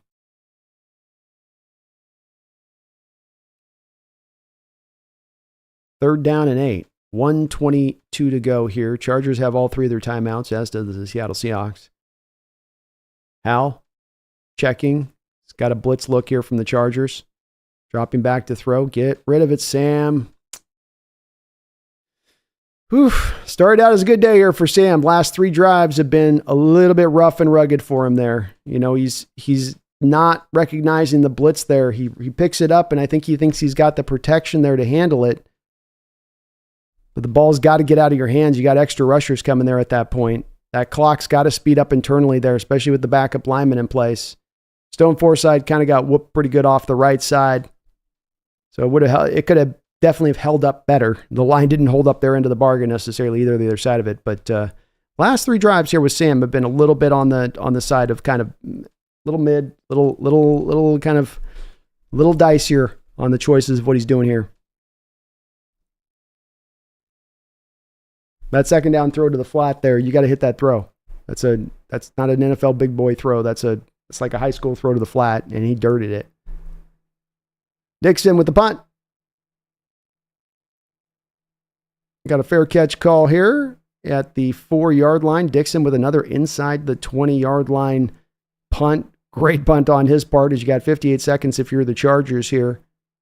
And you want to bury them as deeply as you can in that territory of things. Sanchez, Megan, Fish Quest, thank you again for all the donations on that. Duquan, thank you for the $5. Says, if this is what our depth looks like on D, god damn. Can't wait for these starters, man. Week 1. Can't get here soon enough. You're seeing the depth, that rare thing that hasn't been here in recent years. We've been working hard enough from a front office perspective just to get the starters on point and strong enough. We haven't had that depth as good in recent years, and you're seeing it here. That's for sure. 1st and 10. They try to run right at Byron Murphy. Doesn't go anywhere. The running back bounces it outside, though. Finds some hole. And that'll be a 1st down run there by Patterson. Patterson's a good little back. Interesting choice there by the Chargers to decide to run it on that play. 40 seconds. Clock continues to tick. No timeout called by them. Quick throw, quick catch. Wrap and roll. Tyrese Knight in close coverage. Short play. Seahawks will allow that all day long here on this side of the field.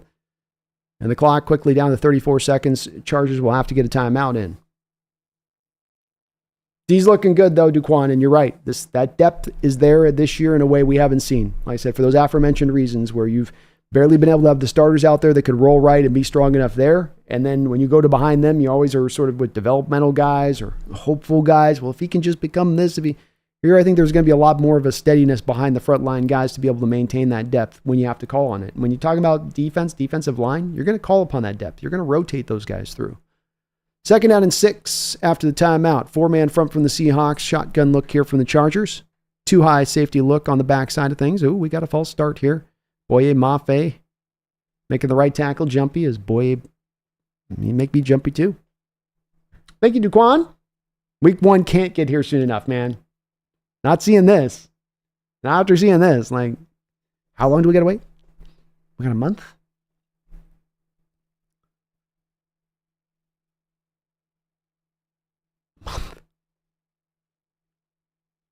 Second down and 11 there after the after the 5-yard penalty.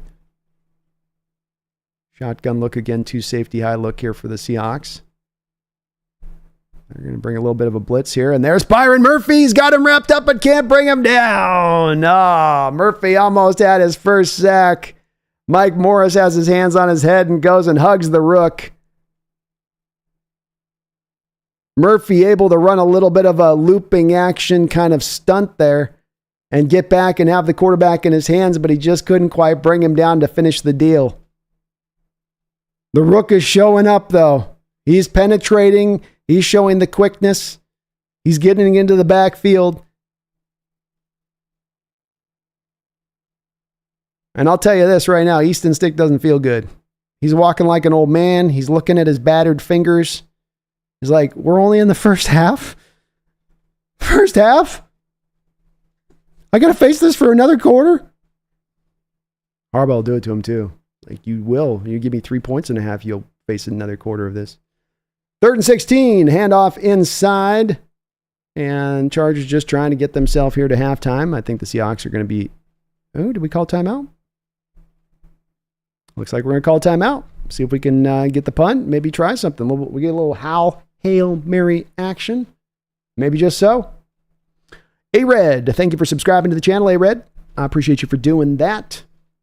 Garth, thank you for the $5 donation. I appreciate you for that too, Garth. Great to see you tonight, man. Can I just tell you, I'm pissed that I have to pay $100 a month for Fubo for the privilege of watching the Mariners and don't get the Hawks preseason game. Yeah. To me with the Fubo thing, Garth, it's like, why can't I let me hardline set my location setting to this place, and that's my location. What's the problem with me bouncing from a singular? Like, I can't access all locations at all time. Like, maybe have, like, you change your location once, you can't, change it again for a week or, they could do stuff like that, Garth. Here's the punt. See if we can get a return here. It's a deep punt. He's going to get a chance. Tries to break it back to the right, coming back to the left. Gets past the first man, gets up, got a little bit of space. Nice return. It was a monster of a punt there, though. That was like a 60-yard punt. That was a boomer. That will definitely shut down the Hawks' opportunities. That thing was up there for about 45 seconds. I think a bird caught it in its talons and sort of threw it up and down and played with it a little up there in the air for a while. That thing was up in the air for so long. But you're right to be mad about it, Garth. It drove me crazy last year. I had to do the same thing for the Hawks games last year, and because I didn't trust the YouTube app at the time, I was like, I'll let it have a year before I trust that thing. But yeah, it doesn't make any sense why these sports try to make it so hard to watch their content sometimes. And Sam Howell's just going to go ahead and down it here. And the Seattle Seahawks are going to finish off their first half under Mike Macdonald in this new regime, and I think we can firmly say a very successful half at that. 13 points up on the board from the offense, 13-3. The defense, fast, ferocious, physical. Pick your, and they were that. But they look great, and great across the board. Rookie Byron Murphy showing up, looking strong. I think early on here we saw Sam Howell start out really well and looking like he was going to be stable and kind of a little more locked in than we've been seeing even in these training camp practices. I do think it was starting to get a little bit tougher at the end of it. And you look at the bottom line stats of Howell in that first half, 10 of 20, 60 yards, 1 touchdown. Aren't great numbers. He was also able to add a little bit on the ground, 4 carries, 17 yards. But nice balance by the Hawks in that first half of pass to run, 20 passes, 20 runs. They were able to run the ball a little bit better with the variety of the different backs that they had flowing through. 20 carries, 96 yards, 4.8 yard per carry average. And then defensively, I think there's a variety of guys that we can kind of tip our hat to in this first half. Linebackers played wonderfully. How about Dodson in there showing up early? He came in there and hit the running back the backfield on a great, nice early play. Tyrese Knight, John Radigan, both looking good as well. Radigan with 4 tackles, leading the team through right now. Radigan also has a sack. Derek Hall was able to get a sack. That was, of course, really on the back of Byron Murphy coming through on the looping blitz and just not able to quite seal the deal and bring down the ball carrier. But you got the interception by Kobe Bryant, almost another interception by Kobe Bryant on the same kind of tip play. Nothing in what the defense did in that first half can you feel anything but great about. Even the run, 10 carries, 44 yards, manageable. I mean, you can look at Sam and go, man, 10 of 20, only 47 yards, Sam. But then you look at Easton Stick, 5 of 13, 27 yards and an interception. So it's been tough sledding today against these two defenses for both of the offenses. But the Seahawks, I think all the way around, have looked very impressive from what we saw today. And I can't really be anything but happy by what we're seeing this first half. We'll see how they kind of can finish this off. But for a first view of this team, for a first view of Mike Macdonald and Ryan Grubb. I think this is as good as you could probably just about ask for, in my opinion. Thank you as well for all the donations, you guys. I just barely caught up. Probably took me about an hour to catch up on just the donations from y'all there. So thank you to all of you guys in that respect of things. I really, really do appreciate it. Giga Red AK47. I like the username, but I love the fact that you subscribe. Thank you for doing that. Welcome aboard, Giga Red. Appreciate you. Thanks for subscribing on up. Hope you guys like that half. Let's see where the chat's at a little bit with that first half. Feeling good. Feeling strong.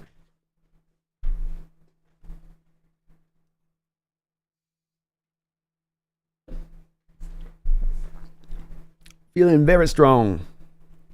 Most hated with a $5 donation. He's got a suggestion too. Garth Knight. This might be a workaround for you as well. I don't know on this app, but he says the Dolo app, DOLO app, has all sports free. Guys, enjoy.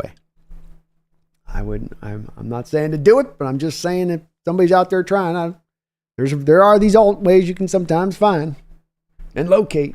But thank you for the note, most hated. I'm sure there's more than a couple folks that probably are appreciating that note down there in the chat on this one. Just weird how the sports will sometimes make their games hard to see now. That's the new thing in this day and age. You know, back in the day, it was on normal TV. Get yourself a couple of rabbit ears and you're fine. You're going to see all of your games. Baseball, basketball, football. Now it's like, go to this app. Now head over to this app. Create a username over here and then go to this app, but then pay over here. And if you pay over here, you can come back to this app, but then you'll sign over here on this one. Authenticate them back through this app to sign back over to that one so you can watch it here. But don't maintain it signed in over here, or else it'll sign you out over here, and then you can't watch it over there. It's enough to drive a man crazy. It's enough to make me go nuts. Hell of a half. Hell of a half. War Chief Byron Murphy already has a couple of tackles, and he finished them fine. Give the guy a break. Oh, he'll be okay with it. Yeah, he just barely got it. He did cause the sack at the end of the day. The quarterback didn't get away. You know, him getting him in his arms and keeping him locked in for a second. If he slips away for a moment there, y'all, he's not getting there. The cavalry will arrive. His backup is there, as Derek Hall was, so it's all good. And Byron Murphy was awesome in that first half. This, much like with everything, I'm not being a homer here. You're looking for the guy to come in and show that first round impact from the jump, to realize what we're hearing from him in camp. And he was. I mean, he's first play. He's out there. I noticed him on the field. He's pushing the guard in the backfield and then making a 2-yard loss on the tackle. And he comes back the next play and they're triple teaming him and then ripping his helmet off. Yeah, he was pushing. He had a couple times where he was pushing the backfield, or he was holding the ground. And a lot of times, by the way, they had him at nose tackle in that first half, not even playing the 3 tech, which is where he'll probably be most damaging. In fact, I think when he got the sack, it was actually from a 3 tech position looping around. Whereas the other times he was up in that nose tackle position, taking on the 2 blockers that you have to when you're in sort of the 1 tech, where they had him aligned. So very impressive first half from Murphy on top of it, yeah, as well. And kind of nothing but good. Nothing but good in that first half. Living Like Larry. Thank you, Larry, for also subbing on up to the channel, folks. Please do join Larry and Giga Red if you're not already. We're trying to get up over, if we can here this year, up over 20,000, and keep pushing over that mark and just keep humming away if we can. And you can help us get here today by subbing on up. I really appreciate it.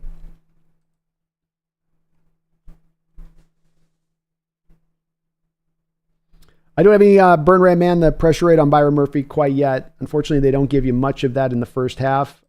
He is not credited with a quarterback hit. He should, I think, be. I thought he had one where the hand went off on another play where I thought the ball got kind of semi-tipped by him there. But he's been in on a lot of the action. That's for sure.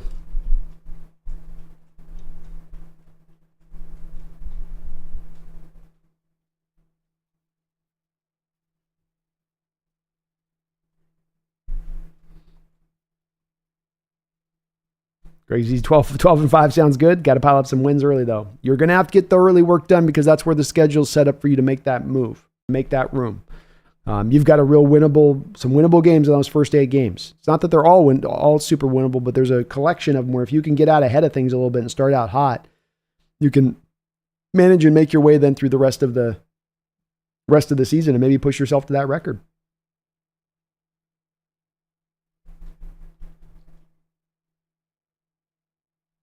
Yeah, Jessica, Murphy is clearly impressive, is right. Nah, he's not disappearing. He stands out on your screen. You put your eyes on him, watch what he's doing, and he's in there putting in some work. And the fact that he's already drawn from Michigan, those double teams inside, they're like, okay, you're a problem. Okay, he's an issue. That also tells you a little bit about how much they're viewing him as well with it. Most hated, thank you for the $5. Again, man, thanks for the double dip on the donos. He says, Dolo app is legit. Look into it, Brandon. I'll take a look into it, man, for sure. And I really do appreciate the note to the channel on it. And that I've got so many folks, and even from the start of the stream onwards, that have talked about the fact that it's just frustrating of how hard it is to find the game, and they're different places of the country. You know, where do I look? Which one do they go to? So I know it's a big time frustration. I've got all my games pretty much locked in for the year on that. I'm going to do the YouTube app and all that, but it also is wild on the preseason. Like for me on this one, I have the NFL Plus app because I use it for the watching the game footage and all that. But so you can watch all out of market preseason games. Only if you're in market, then you have to watch it on the local channel.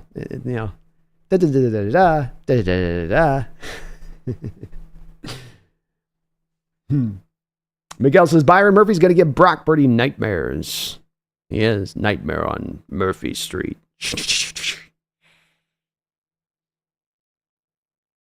Eli Cash says this is a criminally underrated channel. Thank you, Eli. That's very kind of you, man. I appreciate you saying it.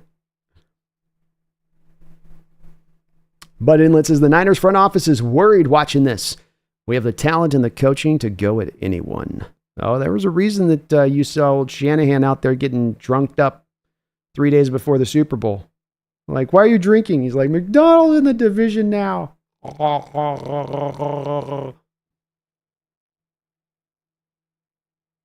Abdi Farah says Hawks should sign Yannick Ngakoue. Well, I'll tell you, Abdi, you got $3 million with Darrell Taylor right now that's not guaranteed. I haven't heard much of even a whimper out of him so far in training camp, and a guy with already a lot of question marks coming into this season about where he is at and what he's going to be able to provide this team. Save $3 million from one, throw them $3 million to another. To your point on that, maybe not the worst of ways to potentially go. Garth Knight, thank you for the $5 donation. I appreciate it, Garth. He says, Brando, what's your guilty pleasure Olympics watch? Mine is women's powerlifting.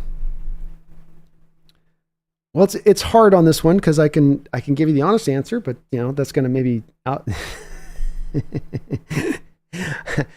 I don't, must not say women's volleyball. Must not say women's volleyball.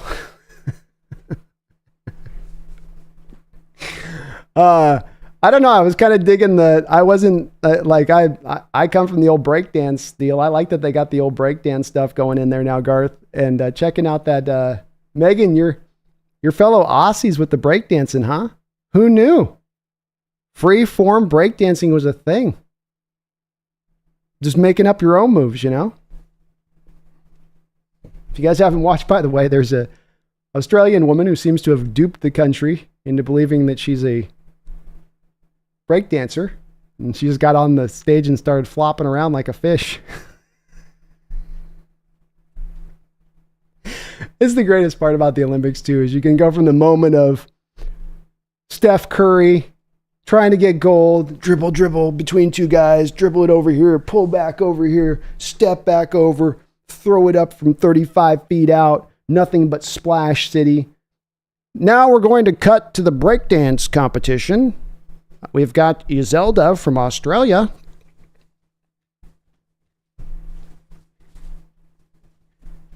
And you go, each of these people each of the sides of these is going to get the same thing. That's the part I love about the gold, or about the Olympics. One that's truly the peak of athleticism and all that, and the other side of it is just a guy with his hand in his pocket shooting a gun at something. Thank you, Garth. I appreciate it, man. Musket Man, you have answered the call as well. I thank you for doing so. You're subbing on up. Thank you, Musket Man, for that, brother. Appreciate you for subbing on up, helping us get up to that mark. Really would love to ride strongly this year through this season in that way. So if you're not subbed up, it's free. I promise, no clickbaiting you. I wouldn't do that to you, and I really do appreciate it. Chris Cam, thank you for the $5 donation. Chris, great to see you in the house.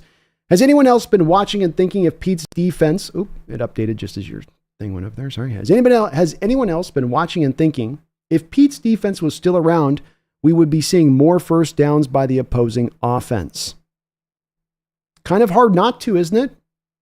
I can't think of a last time I saw a Coach Carroll defense. Maybe we'd have to go to the Legion of Boom era to think when they had 71 total yards that they had given up in a half. That's not ever been a bit of what was in there and the hallmark of that defense. And yeah, you're going to run your vanilla looks defensively this preseason if you were Carroll. That would have meant a lot of cover 3. That would have meant a lot of off coverage. Early on in this game alone, you saw a lot of Trey Brown and Tariq Woolen up and press coverage running man concepts. And you got to see the benefits of it, them running that. And that is right there alone something you wouldn't have seen in the preseason from a Coach Carroll defense. So yeah, there's no way you would have seen the same kind of situation by the way the structure would have been. And we're not even running the full defense. Not that Mike Macdonald's running his Chris full meal deal, here it all is day one thing. You're just getting like a partial view of this thing. And a partial enough view of this thing is enough for it to still be kind of dominant.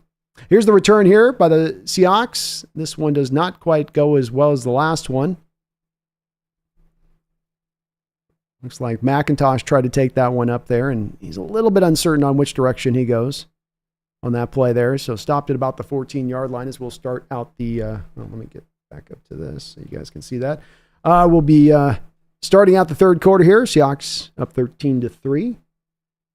But yeah, well spotted on your part. Well spotted on your part, Chris. I don't think that the Pete defense would have been. You get a backup quarterback. He sees the off coverage, cover 3. He's just going to be as a backup quarterback, as we've seen so many backup quarterbacks hit us over these last few years. They stay in that pocket. They stay patient. He would have come out here and stayed patient all half going up against our defense if it was the prior.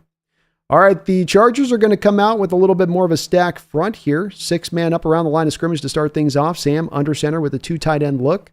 Play action pass, dropping back to throw. Hal going to let it rip. Finds his man over the football field, and he's got Tariq Young for a nice gain. Best throw of the day there by Sam Howell. Lets it rip over the middle. Nice play. Chargers open that up for Howell a little bit, where you give him that six-man box there, which then makes him, okay, I'm going to have a little bit more space on that secondary. My passing window is going to open up a little bit more. Nicely done.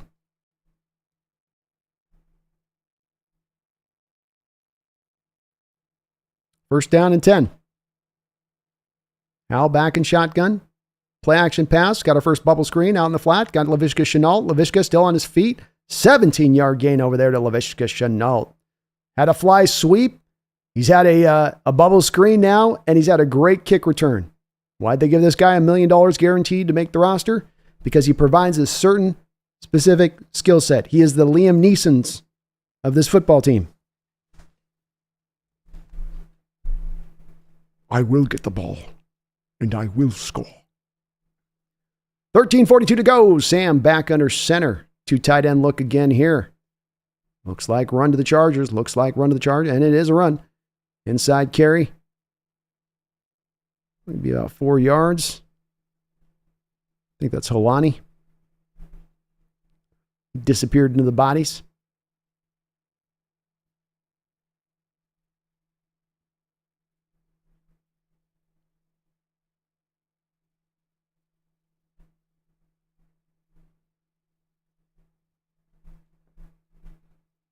Second down and 6. Chargers show a cover 2 look. Still 2 tight ends here for the Hawks in the field. Leaning on a little bit of this early on this half. Quick throw out in the flat. Tight end fell down. Brady Russell as he was making the catch. Really quick pressure there. Caused Sam to have to force the throw a little bit faster, I think. Yeah, he had the guy right in his face, and the defender tipped it. So they're throwing it out to the flat in the tight end. They've got an unblocked edge there, and the unblocked edge just peeled into the backfield and was in Sam's face before Sam had the room there to try to really fully complete that ball. So a third down and a short 6. trips to the far side of the field, Holani in the backfield. Double A gap pressure mug blitz here from the Chargers with a too high safety look on the backside. They drop out of it. 4-man look here. Sam, you can run for it, buddy. He's going to throw it anyway. Completes it. First down, Brady Russell with his third catch of the game, including he's got a touchdown on this one. A yak touchdown. And Sam, good job. Good patience. Keeps his head up there. Looking to make the throw. Not this. He could have run and gotten this probably too, but that's a nice little throw on the run there. Nice little dart.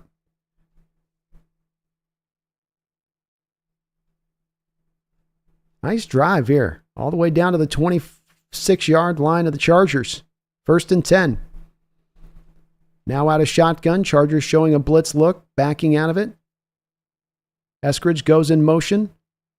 Ooh, another good job by the Chargers. Boy, they're getting these screens knocked down before the screens can get completed by getting the penetration into the backfield. They did again so there. The blitz is coming, and the blitz are able to take a wide route rather than taking the direct route to the quarterback. He takes a wide one that gives him then a pathway to knocking the ball down. Chargers doing a lot more running the games on the defensive front of things. I'll say this. They're doing a lot more of the blitz, a lot more of the stack fronts, a lot more of that than the Hawks are on the other defensive side of things. 2nd down and 10. Play action pass, another bubble screen. Out to Laviska Shenault. He's working out in space again. Spinning out of tackles and looking great doing so. A gain of 12 yards for Laviska Shenault. Boy, the play didn't look like it was going to go for anything. Kind of a forced bubble. Defender almost got a hand on it, slipping past. Laviska keeps the concentration. Nice catch on his part. And then he just turns instantly into a runner after the catch.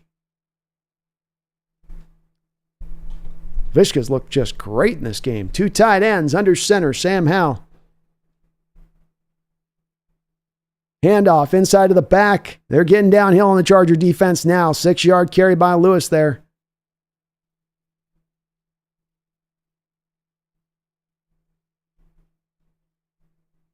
They're getting on top of that Charger team a little bit now here. 2nd and 5.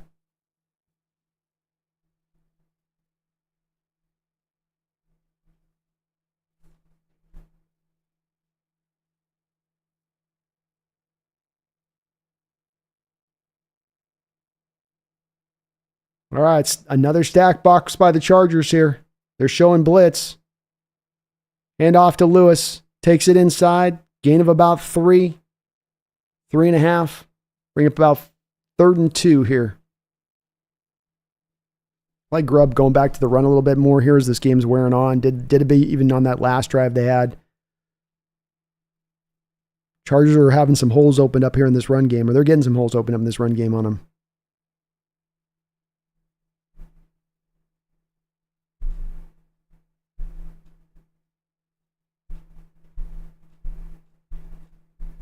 Third and 3.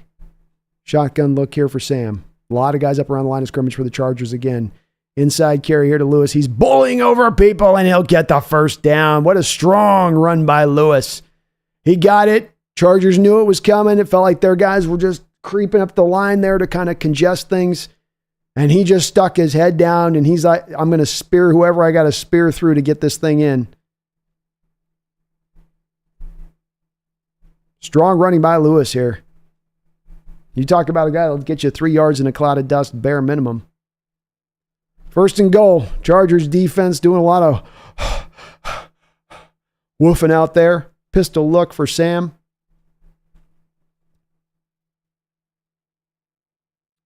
Gives inside to Lewis again.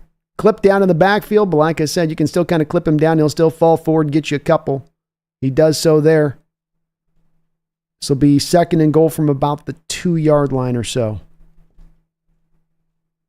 Just love Grubb's commitment to running the ball like this. You got the D a little tired. Yeah, I mean, it's just, you can see him over there. Just, all right, let's just keep going at him. This would be a good timing from Grubb to run a pitch play to the outside. You've been hammering the inside. If he ran a pitch here, because the Chargers are going to just, let's see, play action. Looks to throw it to Holani in the flat. Gets it to Holani.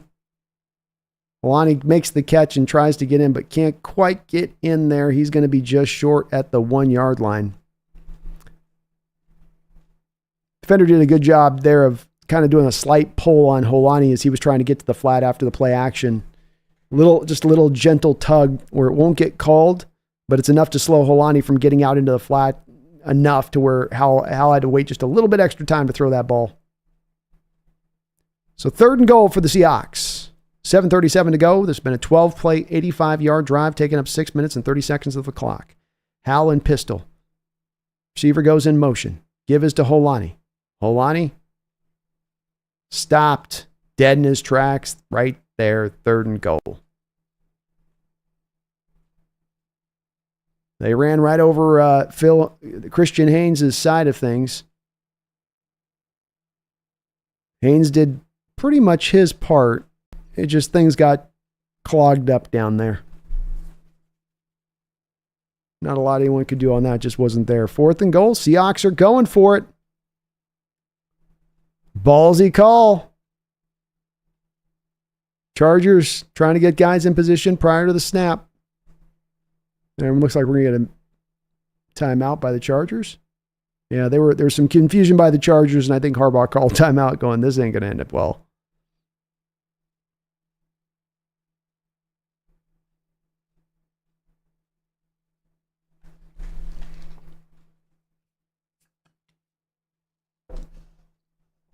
Megan, thank you for the two $2 donations, Megan. She says, I didn't hear about the break dancer from Australia, but that's funny as F. Women's volleyball, what? It was a joke. But I don't mind. I mean, it's a good sport, too. It's very athletic. Very athletic. Seriously, though, when it does come to the Olympics, there's, I watch a little of the basketball stuff, but there's only so much of that stuff I only do so much Olympics. Thank you, Megan. The breakdancing thing is the funniest thing out of the Olympics, though. That stuff's hilarious. Her free form. 4th and goal here. Under center is Sam Howell. Gets tripped at the line of scrimmage, trying to come out of it. Tries to get in and great stand there by the Chargers. Seahawks did kind of the same 3 plays over and over. We're just going to hammer the middle of the defense. Well, no, they did try to throw out to the flat and Holani on one of them. But the inside runs there, mano a mano. We're going to come downhill at you and just see if we can get it. Yeah, Oluwatimi lost his block there. And I think that's your main party on that play for why that didn't go. Because it looked like Haynes got his guy driven out of the hole there. And then when I was looking over at the side, you could see a guy cut through to get to the running back, the main guy that held up Holani. And it looked like Oluwatimi had a one-on-one there that he might have missed on that play. Long drive, no points, but a good drive nonetheless. Taker 610, thank you for the $5 donation. Says, for the first game of the season, what do you expect from Witherspoon this year? Did he make the Pro Bowl as a rookie, or is that an expectation this year? I don't believe he made the Pro Bowl last year. I'll check. I want to make sure I'm accurate on this. Somebody will correct me if I'm not. Was awarded with his first Pro Bowl experience. So he did get a Pro Bowl last year. Yeah, he did indeed, Taker. My expectation for him is that this is a defense that is perfectly fit for Devin Witherspoon. He's not a box guy. He's not a guy, by I mean box guy, that you put him to a position and you say, this is your position. You're an outside corner. That's what you're going to play. Do it great. He can do that. He can also do slot. He can also play the position like a Sam linebacker if you need to. He can play back like a safety if you need him to. And what's great about that is just what Mike Macdonald's defense wants, is this kind of player. And almost as kind of a centerpiece point of the defense as Kyle Hamilton was. There are some that aren't sure necessarily yet whether or not Witherspoon is going to be like Kyle Hamilton and suit to that same kind of role. And it's not going to be exactly the same, but for all intents and purposes, the spirit will be the same in what you're trying to do with him, which is move him all across the board, have him do a variety of things to get the most out of his skill set, because he can do so much. Versus other players that can do this. So you keep him in that lane. You keep him in that mode. You don't have to do that with him. So I'm expecting him to be a guy that will be potentially that rare guy at some point in his career that pushes for a defensive player of the year type of season that he's able to put together. Not that every year you're going to get that out of him, but that he'll always be a really great player that's sort of pushing right up onto that cusp of scratching into that, becoming kind of into that player a little bit of like what a Charles Woodson was for the Packers when he won Defensive Player of the Year, which was kind of being used all over the place for them in that defense. Great question, though, Taker. Thank you. All right. Out of their own end zone here, setting up for the 1 yard line or second yard line here for the second time in the game of the Chargers. Seahawks have definitely won a bit of the field position war here in addition to some other items in this game. The Chargers are going to bring out Dugan, I believe this is the former TCU kid, if I'm not mistaken. Played a lot of college football. 2nd and 8 after an inside run. 6:15 to go here in the third quarter. Shotgun look here for Dugan. Hand off inside again. Clip down there. Mike Morris on the tackle. Nicely done. Mike Morris played a good game. Derek Hall in there as well on the play. This will bring up 3rd down.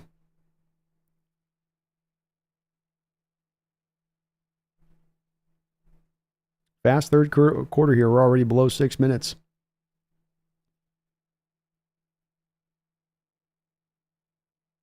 Chargers today, 0 of 7 on 3rd down conversions. Somebody was asking about a prior Coach Carroll defense and differences, and just it's one place you can definitely take a look at. And it looks like they're going to get their first conversion here as a quarterback keeper for Dugan on a play action. Not play action. Read option, sorry. He keeps it and takes it, gets himself a 4 or 5 yard gain, their first down of the game with 5.5 minutes to go in the 5 minutes to go here in the third quarter. 1st and 10.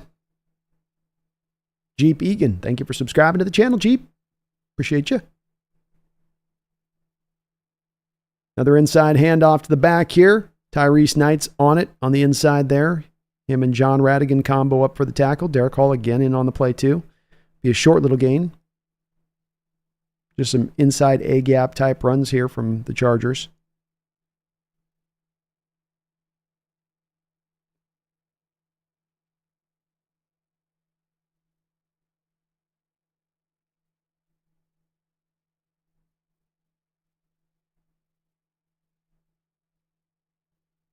Second and 7. 4-man front from the Seahawks. Shotgun look here from the Chargers. Pressure from Mike Morris. Forces the throw out into the flat. Knocked down quickly out there. Carlton Johnson's out there on the play. Undrafted rookie free agent makes the tackle in space nicely. Clips him down for just a short 2-yard gain. Nice job of rallying up there in the flat there by... Yeah, he came up from 10 yards back. That's a tough tackle to make out there in space. Good job by 29 helping out too on the play. So another 3rd down here for the Chargers. Everything has felt very tough for them offensively today. And there's been no easy yards to really be able to be had. Shotgun look. Again, a 4-man front from your Seahawks. No blitzing from them, just trusting their front 4 to get there. And a quick throw out in space and a nice tackle right after the catch. Akuda, Atuna Atada, Fatuna Tanada comes up and makes the tackle. Seahawks have been right there. When there's a completion had, they're rallying up and making the tackle. I still maintain here we are 3 minutes and 5 seconds through this football game, and I have yet to see a missed tackle, and the Chargers continue to have issues on 3rd down. They are now 1 of 8 today on 3rd down. Here comes the punt. Fair catch call here by D. Eskridge. He will get it at the 38-yard line where they will take over from here. We'll see if Sam comes out or if it's the P.J. Walker train now. But another great job by the defense. So Taker 610, I'm expecting Witherspoon to eventually slide into that role, and he's going to ascend to there very fast. I mean, he was already a top 3 rated corner by PFF last year. He's already a guy making the Pro Bowl last year. He already in a rookie season where you're supposed to still be learning the ropes was already great. And so if he can be that in his first season, if he can be that in his first season in a defense that doesn't exactly know how to take full well advantage of all that he can do, how will he be then in his second year in a defense that will take full advantage of all that he can do? For me, feels like the sky is the limit. Mr. Kane in the house. What's up, Mr. Kane? I saw your comment too about the suggestion is that you put us there on that deal. I think it's a great suggestion. I want to look into that. So thank you for that, Mr. Kane. And thank you for the $10 donation. He says, I had a boxing event I was supposed to judge tonight, but decided to play hooky because I knew my Hawks were playing. Brandon, what are you most impressed with so far, and what could use more attention? Oh, great question. Fantastic question. I think the most impressive thing out the gate's got to be Mike Macdonald's defense. They're playing this well running a vanilla front. They're playing this well running 4-man fronts. They may be changing things a lot on the back end coverage-wise, but these quarterbacks are not comfortable playing this defense. That's what we knew coming into that. That's what I felt today. You've also stopped up the run and not allowed them to lean on that. They've got 14 carries for 60 yards and 4.3 yard per carry average. They just can't do anything with the run game either. It's not that you're completely just throttling it, but there's not really much to be had there. They've had a 16-yard run, an 11-yard run, and outside of that, there's nothing really that they can pull from on them to say, hey, look, we're doing this. So that this defense has been this dominant out the gate on the road first game is very surprising to me, Mr. Kane, and very encouraging on that side of things. I think also the offense and being as multi-structurally set up as it is, and that it can do so many different things and will try to do so many different things over the course of a game. We've also gotten a flavor of that today, I think, as well, too. Byron Murphy's been great. He's been on it. I think Hal started out really great, dipped down for about 3 drives, looked better coming back to the last drive. Let's see if where he might be at if they're going to have him out there playing it. I estimate that they might do Walker here. That tends to be the standard issue where this goes. And yes, it is going to be Walker. So that'd be on the good side. On the downside, concerning-wise, it's hard to find concerning when you're up 13-3. But Hal definitely got a little dodgy as the decision-making went on with those 3 drives. And that's a run on an outside zone run to Holani out of shotgun for about 5 yards there from P.J. Walker. So, can't really do much with the defense to pick apart then. I don't even know if we've given up 100 yards of total offense yet. We haven't. So, I can't do nothing defensively, Mr. Kane. I can't be balanced on that at all. It's nothing but good. So, I guess if I have to point at one thing, I would say, how a little bit better would have been nice, but he was better than I saw from him in training camp in this day, which is super encouraging for me. Quick throw by Walker out to the flat, completed. Nice throw and catch there. Another play with a great example of Grubb. We've seen a couple of these where there's times where he's just getting the ball out of that quarterback's hands so fast after the snap, where there's no reading, there's no going through progressions. There's just hike, ball in your hand, throw the ball, get it on out. So I'm going to have a hard time, Mr. Kane, going, this is on the downside. It's been much more impressive. McIntosh looked good. I mean, he did not a lot of easy yards out there today, and he made it happen out there with his carries that he was given. He's looked good. Holani's looked great. First and 10 here from the 47-yard line. Play action pass. Walker dropping back to throw. Hit as he throws, and that ball will be incomplete. See, our quarterbacks have been, I guess on the downside is they've been a little bit surprised on the blitz today. I don't know if they were expecting more vanilla stuff. Chargers have definitely been dialing up the blitzes too. But there's been a lot more pressure on these quarterbacks at times, I think, than they're expecting because of those blitzes. So quarterback recognition of the blitz would be nice maybe a little bit to give you a little bit of the balanced side of it. But even a guy, Laviska Shenault's another one that's looked really good today. A couple different things that he's done that's been fantastic. All right, we got 2nd and 10 now. 1:28 to go here in the third quarter. Seahawks just on the Chargers side of the football field. Hand off to Lewis. He'll be brought down for a gain of about 2 or 3 yards. Thank you, Mr. Kane. Glad to hear you did play hooky and are able to catch the game. We only get so many of these, you know. Jody, thank you for the $2 donation. She says, I downloaded Dofu.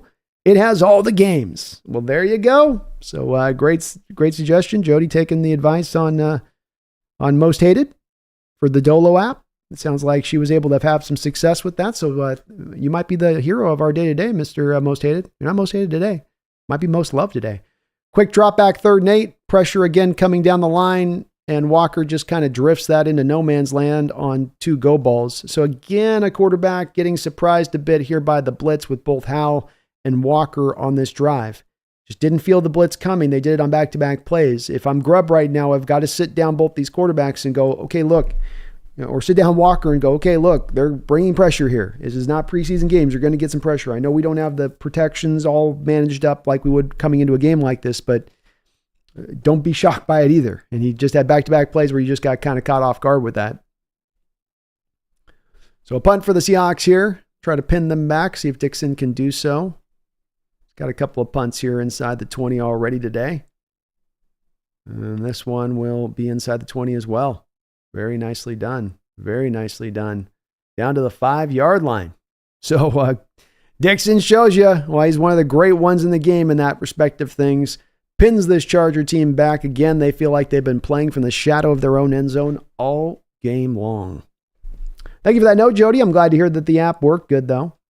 And shout out to Most Hated. Like I said, man. Most loved today. Most loved in this chat. Jeffrey Thessel, thank you for the $2 donation. Chargers still be charging this year. Yeah, it's 32%, It's 32% on one of those old batteries. 32% on one of those old batteries that's been out in the sun for too long. Doot. Yeah. It's that slow charge, Jeffrey. That slow charge. Watch. We've just been holding them down this whole game, and then they go their next game, and they're just how good we've been, not how rough shape they're in. Garth Knight has been a member of the Hawks Nest for 20 months, almost 2 long years. Thank you for that, Garth. I know too, a big time, huge supporter in this channel. In addition to that, appreciate all of you do for this channel. Says Brando, what would happen if that kickoff McIntosh caught bounced at the half-yard line and out of the end zone? I believe it then goes to the 25-yard line because it's treated like a touchback at that point. But you do have to be careful, I think, too, if you're going to be the return man and you try to do that move, because I'm sure these kickers will have ways of trying to get them to maybe allow that to happen, and then the ball rolls weird, and you have all those defenders now that are going to quickly get down there fast if you are trying to play that game a bit. So I imagine most would field it, no matter what, and not have that happen. Whereas before, you might have been more apt to let that just bounce and roll to the back. But it would be a touchback on that, Garth. Thomas Cox, thank you for the $2 donation. Says the O-line needs to be fixed. That was bad. Oh, you're definitely getting into your backups here. And you Stone Forsythe, Roquan O'Neal on the other side, and Oluwatimi is maybe showing you a little bit here. And I haven't locked in on Oluwatimi, but maybe showing a little bit of why you went out and made the Connor Williams move this past week. But I think it's also, you're not expecting probably defensively to see this much pressure rate stuff that you're seeing from the Chargers here with the stack fronts and the blitzes. And maybe they're running it because they're down in this game and they're trying to simulate what they would do in a regular season here for the players. But it's definitely making it hard on our quarterbacks and our offensive line because you've got no real preparation you've done for that stuff. And so it is tough in the preseason when you start seeing a heavy amount of that. And I'll tell you, the Chargers have been kind of slowly dialing up those pressures more and more throughout this game. Pistol look here for Dugan. He's going to hand the ball off, and a great job by Miles Adams, who's able to turn himself sideways, catch the back as he was going through the hole, and pull down Spiller there before he could make anything happen. Just a 2-yard gain. 20 seconds remain in this third quarter that has flown by.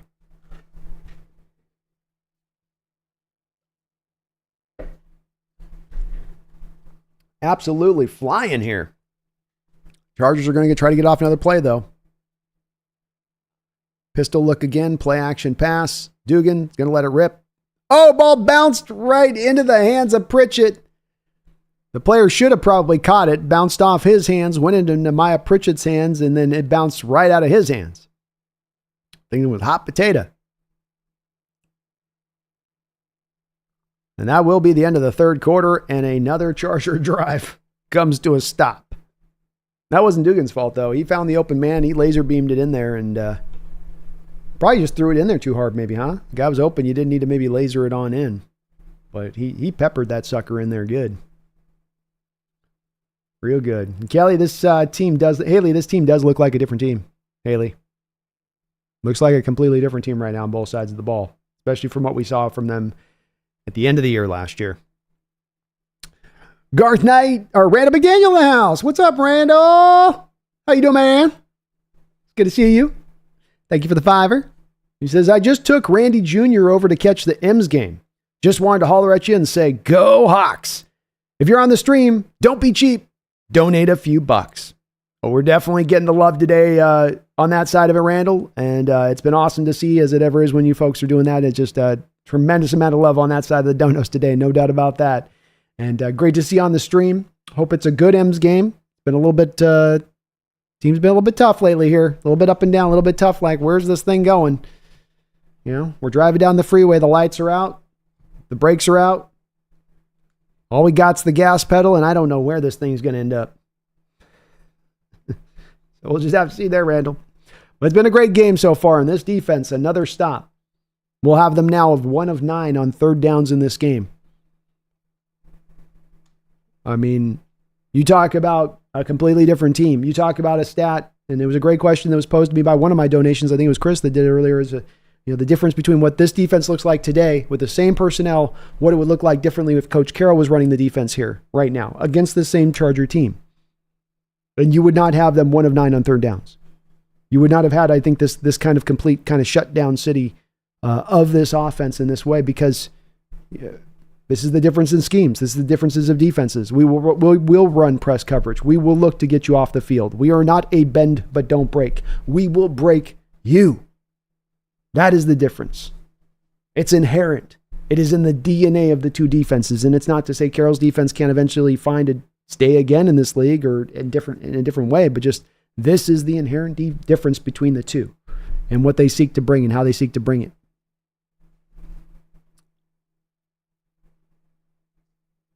Chargers with 3 points in this game on the back of only a 58-yard field goal. 3rd down and 8. I guess that wasn't a 3rd down before. So we got 3rd and 8 here. Seahawks showing a stack front. Like the Chargers jumped off sides, didn't get called. Pressure. And caught in a 1st down. Akata had him, just couldn't quite bring the big tight end to the ground there. Chargers looked like they kind of jumped a little bit there before that snap happened. Seahawks actually brought the first blitz, real true blitz I've seen from them here in the 4th quarter. And maybe one other time in this game. 1st down and 10. Handoff. Play action, keeper by the quarterback, sorry. Read option keeper. He's going to take it outside and run out of bounds for about 5 or 6 yards there. Boy, Mark Roman has really instituted a lot of the Lamar Jackson stuff still in this offense. A lot of the Colin Kaepernick still within his offenses here with that read option stuff with the quarterbacks that they've had come through. Because Max Duggan and Easton Stick, neither of those two guys are exactly like read option guys. But it's still here in the bones of this offense. Pistol formation here. 2nd and 4. 4-man front from the Seahawks. They bring a 5th up around the box. Drop him back out. Handoff to Spiller. Spiller pulled down after about a 4-yard gain. Will be right near the 1st down.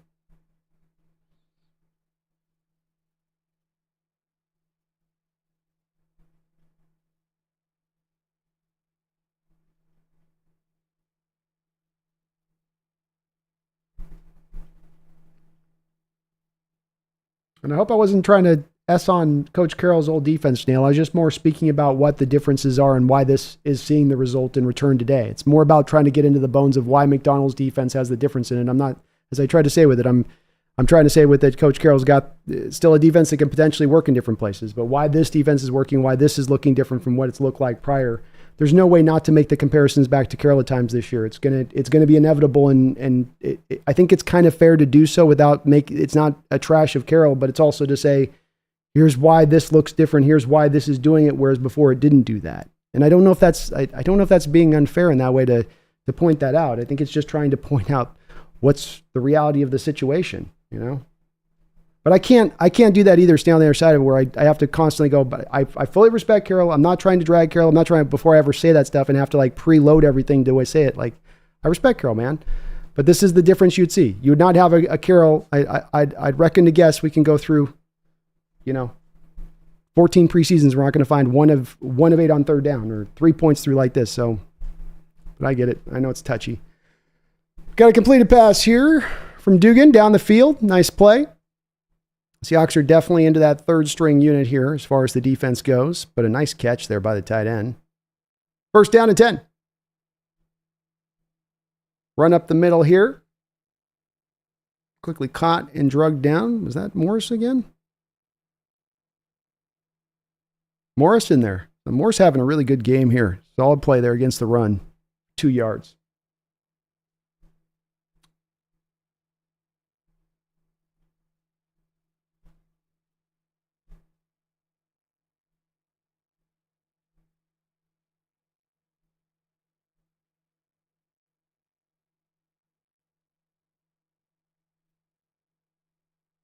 Eight-play, 53-yard drive here by the Chargers. Their best of the game on the Seahawks side of the field at the 39-yard line.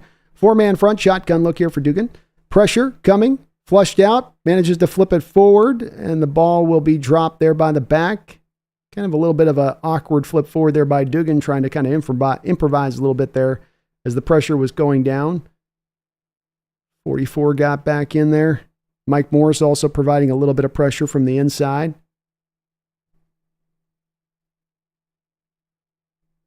Third down and 8. 11:56 to go in the fourth quarter.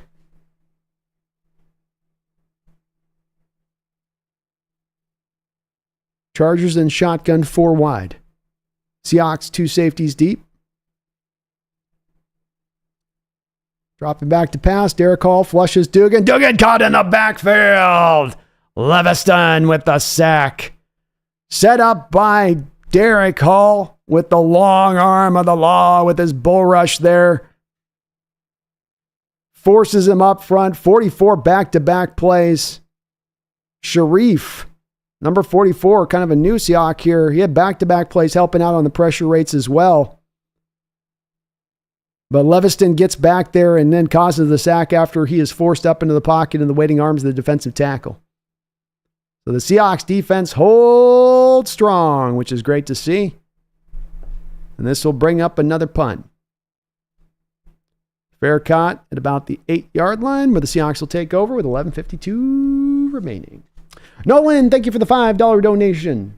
Recording the game to watch later. How are things looking? Anything I should be watching for later tonight? Thanks, B. Go Hawks. I think just keep an eye out on when you're watching the offense, just take note of how diverse the offense is and how many variety of ways it's trying to kind of attack through these first couple of quarters, how balanced it is and how hard it is to predict. If you're watching the offense, try to predict whether it's going to be run or pass. Try to predict what the offense is trying to do. It's going to be very hard, I think, because it is so diversified like that. And defensively, I just think you're going to just kind of feel the identity of this defense as we get, I think, closer season. We'll feel this too. This feels a little more suffocating. This feels a little bit more like things are tightened up. The tackling has been tightened up. Everybody's been on the details. Are we seeing blown coverages? Are we seeing miscommunications? Are we seeing, for a team that's supposed to be onboarding a new complicated defense, those kind of problems that should be rearing their head, but they're not. Everything has been very smooth, which is kind of odd from my standpoint for a first game on this, Nolan. I would have expected, and am expecting once we get to the regular season, there to be some bumps in the road as you try to learn this thing. But overall, it's hard to say nothing but kind of good here. There's some small little things you can pick at with the team in this game, but this has been an awesome opening kind of step here by Mike Macdonald. This is a hell of a way to say, hey, this is a little bit of a part of what you can hope to expect as we go forward. Here's where we're going to be setting the baseline from. Okay, I can work with this baseline.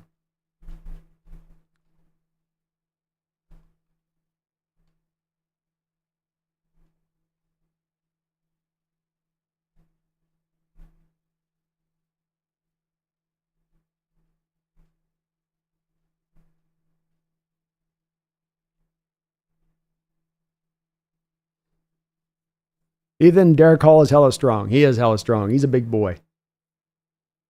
6 hour, our third stringers are playing good. They're playing good. People are on the details here today. That's how you get, when you get in a preseason game where you are truly the third stringers. And this team is just barely, we've given up 130 yards of total offense, and we're 11 minutes with 11 minutes to go in the fourth quarter. That's the first defensive performance for your Mike Macdonald Seahawks. On the road. That's not with the 12s booming voices. That's on the road. It's impressive. Pistol look here. 2 tight ends for PJ Walker. Quick throw, and he almost gets that pick sixed. Boy, PJ's really, like, he went in and did it was a quarterback read option play kind of thing, and he's staring right down the whole time. He kind of telegraphed that over to Eskridge the whole way there. Because he's looking at the defender like he's looking at Eskridge the whole time as he's doing the play action, you know? And the defender's just driving up. We do have a flag. What's this?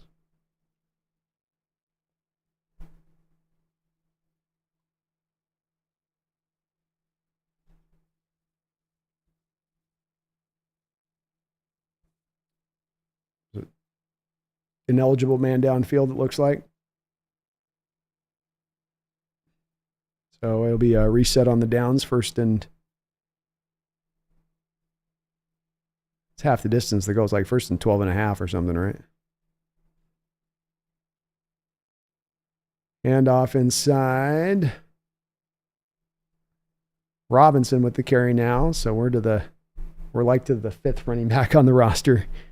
We're like the 6th running back on the roster right now. We've gotten past Holani and Magadosh and Lewis.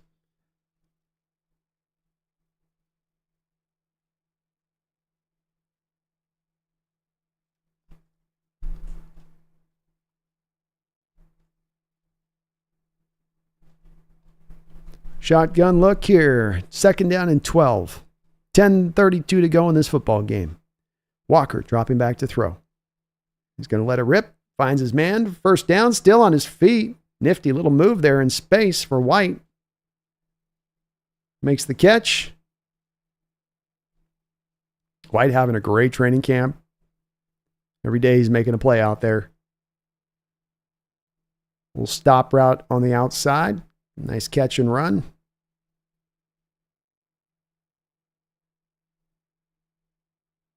Nice pocket there for PJ Walker. Another 2 tight end look. PJ under center here. Chargers counter out with a 3-4 look in an 8-man box. Going to try to run this. Much there. Robinson only able to get about 3 yards maybe. Max PJ's a pick 6 slot machine. That was hella telegraphed on that one, yeah. Ryan thinks Howell will end up being the starter for Seahawks. I don't know, man. He played pretty good today, but I mean, at the end of the day, it was okay. It's 16 to set, 27, 130 yards, 1 touchdown. It was solid. Solid day at the end of the day. Gino, I think, still might have him nipped by a bit on this one, though. 2nd and 8. Chargers still in a 3-4, bringing a blitz. Jesus. PJ Walker cannot see the blitz coming for his life. I mean, just cannot see it coming. That's the 3rd time since he's been in this football game that he's got the blitz. Now, the Chargers are kind of doing some dirty stuff here. Like, you're running a slot blitz in the first preseason game. Okay, like this DC is definitely trying to, he's worked it up. You know, this is Minter out there like, I gotta flash here. I gotta show out a little bit here. Because he's dialing up some flourishes here that Mike Macdonald is not dialing up on the other side. Minter, don't show all of your stuff. 3rd and 17 for the Seahawks. Shotgun, empty look here. PJ dropping back to throw. He's going to let it rip. Makes the catch. What a throw. Great throw out there to Aesop Winston Jr., who makes the grab in the middle of the field for a catch. 1st down. Away. Ballsy throw there in the middle of the field, and good job by Winston to come up and make the grab. Just an in-cutting route. Whew. Gutsy. Walker back in shotgun, 1st down. Quick throw in the flat. He throws it at the feet of Eskridge.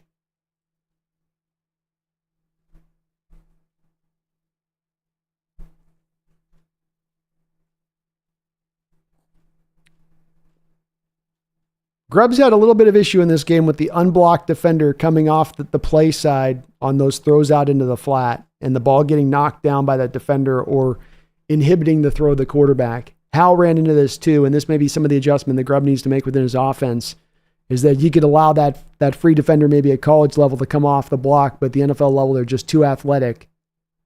2nd down and 10. Play action pass. Walker using his legs to roll out around. Going to flip this ball up and cannot quite complete it on in there. I think he was trying to hit A.J. Barner with the play. Can't quite tell if Barner had a true chance to make that catch or not. It would be hard for a tight end to get his feet down on that kind of throw. Or Westover, sorry. Yeah, I think he drew him a little bit too much out of bounds there for Westover to make that grab. Westover's athletic. He can make those catches, but tough throw too, rolling to your left, trying to accurately put that ball in as you're trying to float it in there. 3rd down and 10. Another blitz coming up. Now he recognizes it. There we go. That's what you're supposed to do. Be patient. They ran out the time on the clock.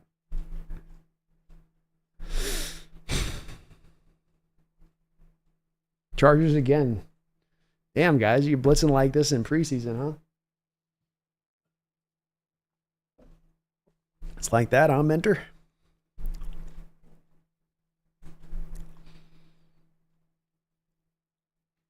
We got our 4th string offensive lineman and you're going to run complicated blitzes.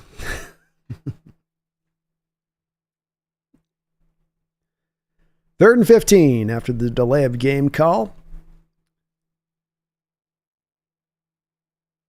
Chargers again a delayed blitz on this play. And again, great throw by P.J. Walker. Completes it to White for a 1st down. Again on the same kind of in-cutting route they ran just to the 3rd down prior there to Aesop Winston. They run it again this side. They bring the blitz. Seahawks have Max protect in there with the tight end running back. So Walker knows he's got the time for these long developing routes to settle on in. Makes a great choice. And just makes another really good throw on that inside route there into the middle of the field. 1st and 10, 7:05 to go in the 4th quarter. Shotgun look, handoff inside to the running back. He'll be spun down for a gain of 3, Will Lewis. I like Lewis a little bit more than that other Robinson kid. He's got a little bit more. He's got a little more oomph to his game, you know what I mean? Just a little bit more there with this guy. 2nd and 7. Like I say, he gets you at least the 3 yards in a cloud of dust.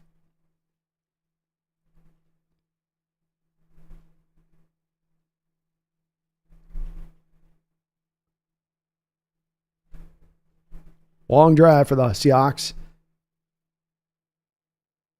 Eskridge in motion. Takes the fly sweep. Eskridge up the field off the fly sweep. He's got some room to work with. Eskridge with a nice run off the fly sweep. 17 yards, I believe. Let's go.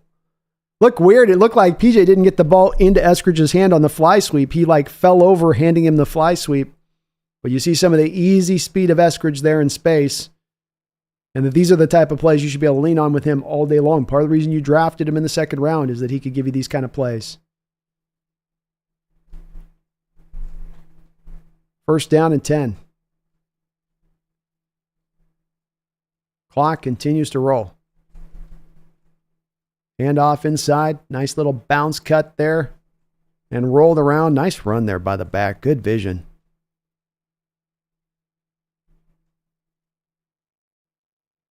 Holani. Yeah, Holani's making this team. Holani is your 4th back. No doubt about it.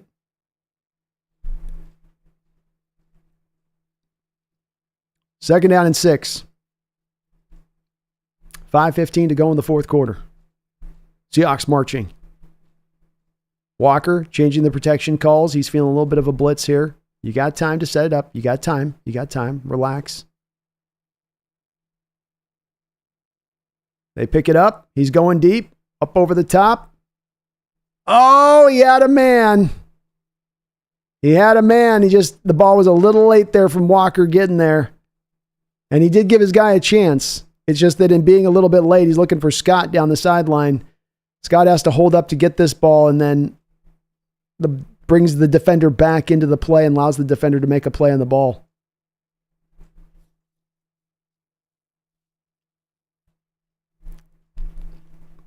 Third down and 6. Walker's got a couple of third down conversions on this drive on some magnificent throws already. Let's see if he can do it again here.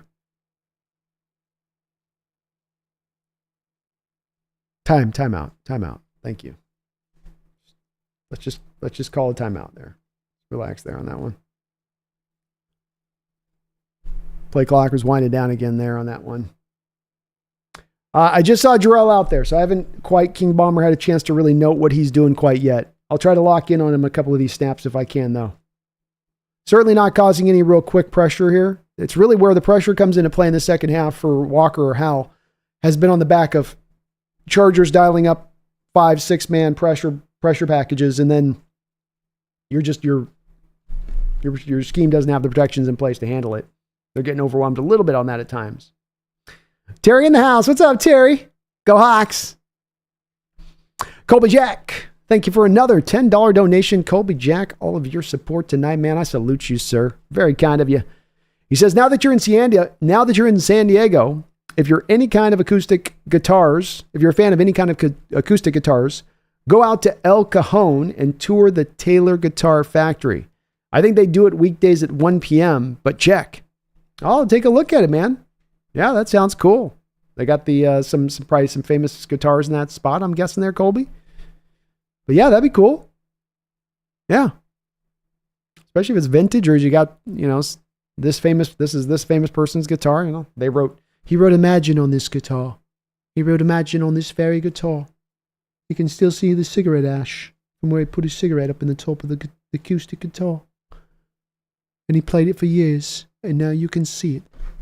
I'll check that out, though. I like those old, they got some cool museums here, Colby, just in San Diego in general. They got these little exhibit spots down in, especially down in near downtown they do. So I'll check it out. I'll see if I can see if it's close to me. I'd probably dig it.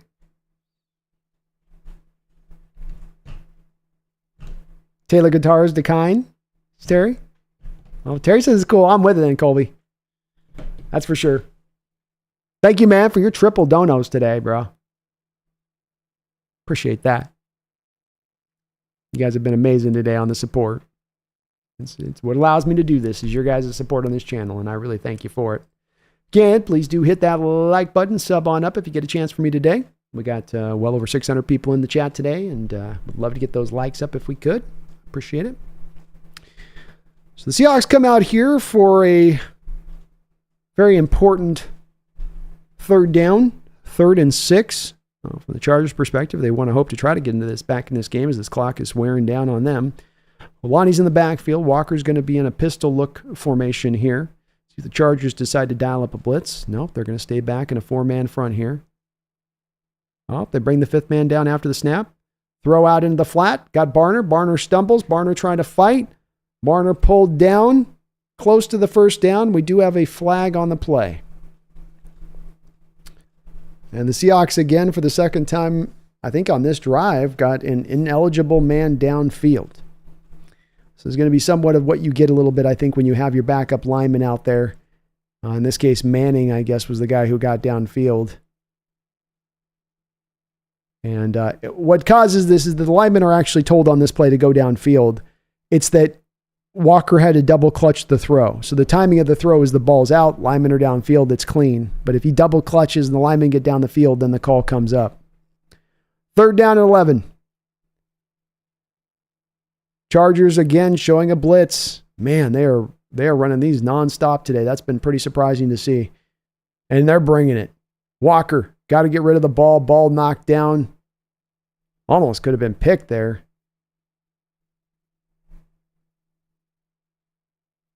Walker's played a good game here for the most part, but definitely that's Jarrell sort of misses the pass rusher there off that edge. They just sent too many guys. We didn't have enough blockers.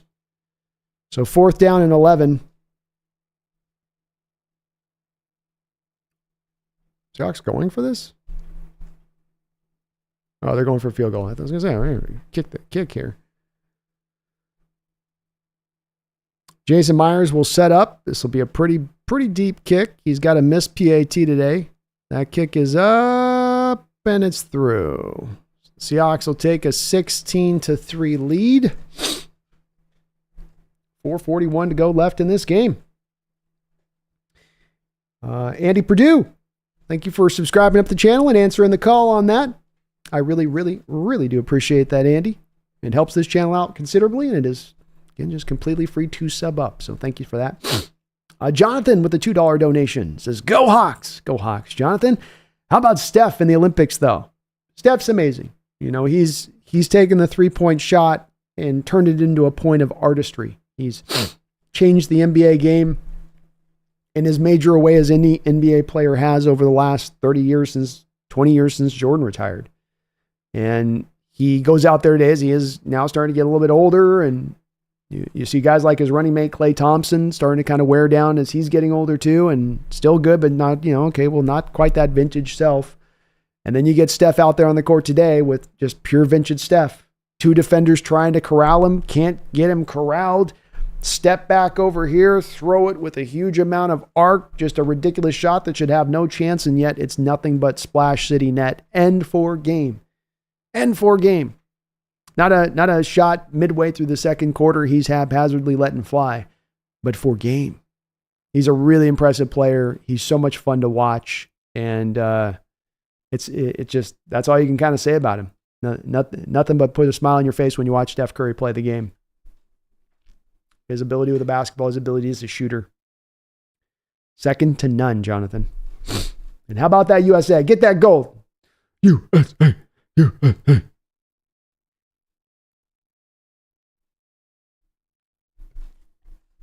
Morgan says, Chargers aren't that competitive. Not sure this game tells us where we are at. I think that's a fair way of looking at it. I don't know if the Chargers are a bad team. They're in a state of trying to change their coaching and getting this onboarded too, like we are. And that's a process, as we've learned. Some people get that process fast. Some people, that's going to take a little bit of time. And maybe with Harbaugh, it's going to take a little bit more time than it might have taken here with Mike Macdonald. I do think that when you remove Herbert from the situation, and Herbert was a big worm on the hook to bring Harbaugh there, but when you remove Herbert from the situation, I think there's a lot more of a talent stack over on the Seahawks side too than the Chargers side, to your point of that. I wouldn't say that we want to take anything as an end game determination on the Seahawks team in the preseason, and I don't think you ever want to do that on any of your team during the preseason. But I do think that where we don't want to go, okay, well, now I know this is ready. We're ready to go on the Super Bowl run. Well, now we're ready to go on a playoff run. Well, I don't want to say that. I also would say that if they're showing the good signs, we don't want to just completely minimize that either. Looks like Seahawks might have gotten to moving there on the kickoff before. Yeah. Looks like the Seahawks got moving on the kickoff there before the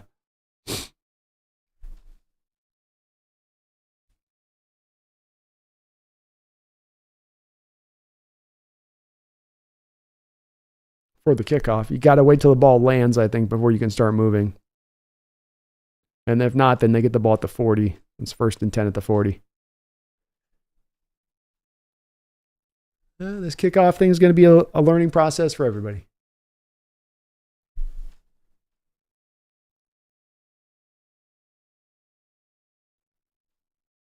First and 10. Chargers in shotgun, 4-man front from the Seahawks. Tip ball, almost picked again there. Boy, no matter who's in there, you got everybody just tight in coverage today. DJ James is like, man, the ball's just going to land in my lap here? That's how this works? He's like, whoa. Nice play by the linebacker, though. Patrick O'Connell out there in coverage. Tips that ball away. 2nd down and 10.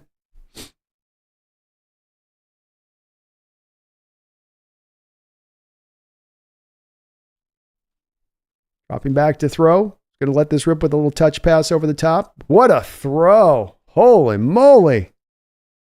That will be completed there.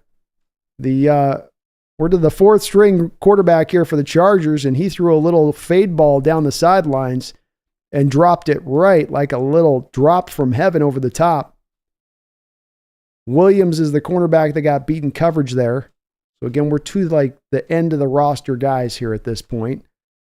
Again, he's going to try to attack Williams. The ball will be knocked free and out of bounds. Good job by the safety closing over the top to help out as they try to go after him again there.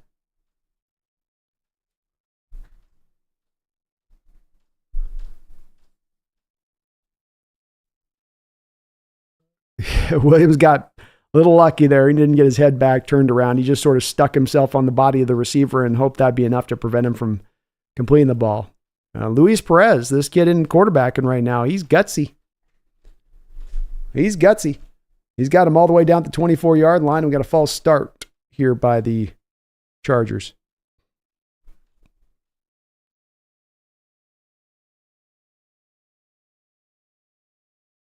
Greg says, no apologies for enjoying a preseason win. That's right, Greg.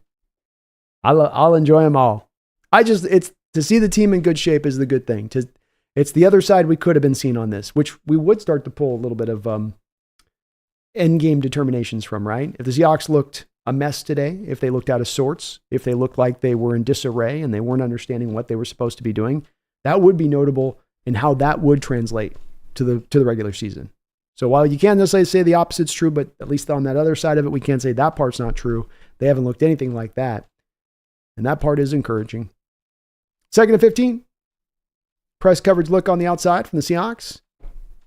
They're going to run man. Yeah, a little more man concepts, a little more press coverage on the outside. Like to see it. Short pass completed. Drugged down to the ground quickly after the catch by Patrick O'Connell. This will bring up a 3rd down. 3:47 to go here in the 4th quarter.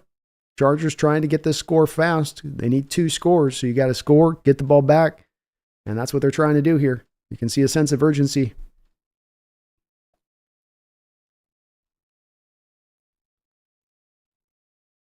Seahawks are going to show a little bit of a stack front now, playing some games of their own. They drop out of it. Another fade ball, again attacking Williams down there.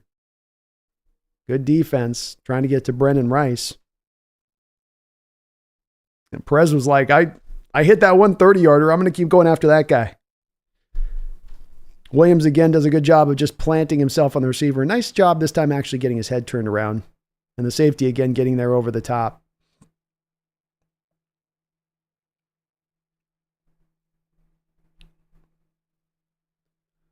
Fourth down and 8 for the Chargers. This is game right here. Perez and shotgun. Double A gap mug pressure from the Seahawks. 6-man front they're showing. Off coverage on the outside. Pressure is coming. We got a timeout from the Chargers. A flag. I hope they say they called a timeout before the flag came out. I think they had a delay game that they had to try to avoid there. So the Chargers are going to take their 2nd timeout of the half.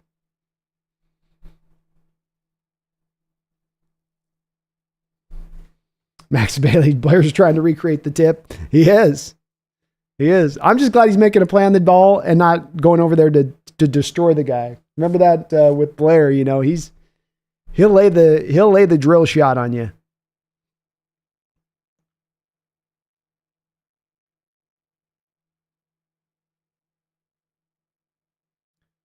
All right, game time. And can this Luis Perez guy, can he get a bigger knee brace? That guy's got he's got like the old Dan Marino knee brace on his knee. He's got a wool coat on his knee. 4th and 8. Again, the pressure look from the Seahawks. And they jump off sides this time. It looks like it was Mike Morris that got a little jumpy. It's a big play here. They know it.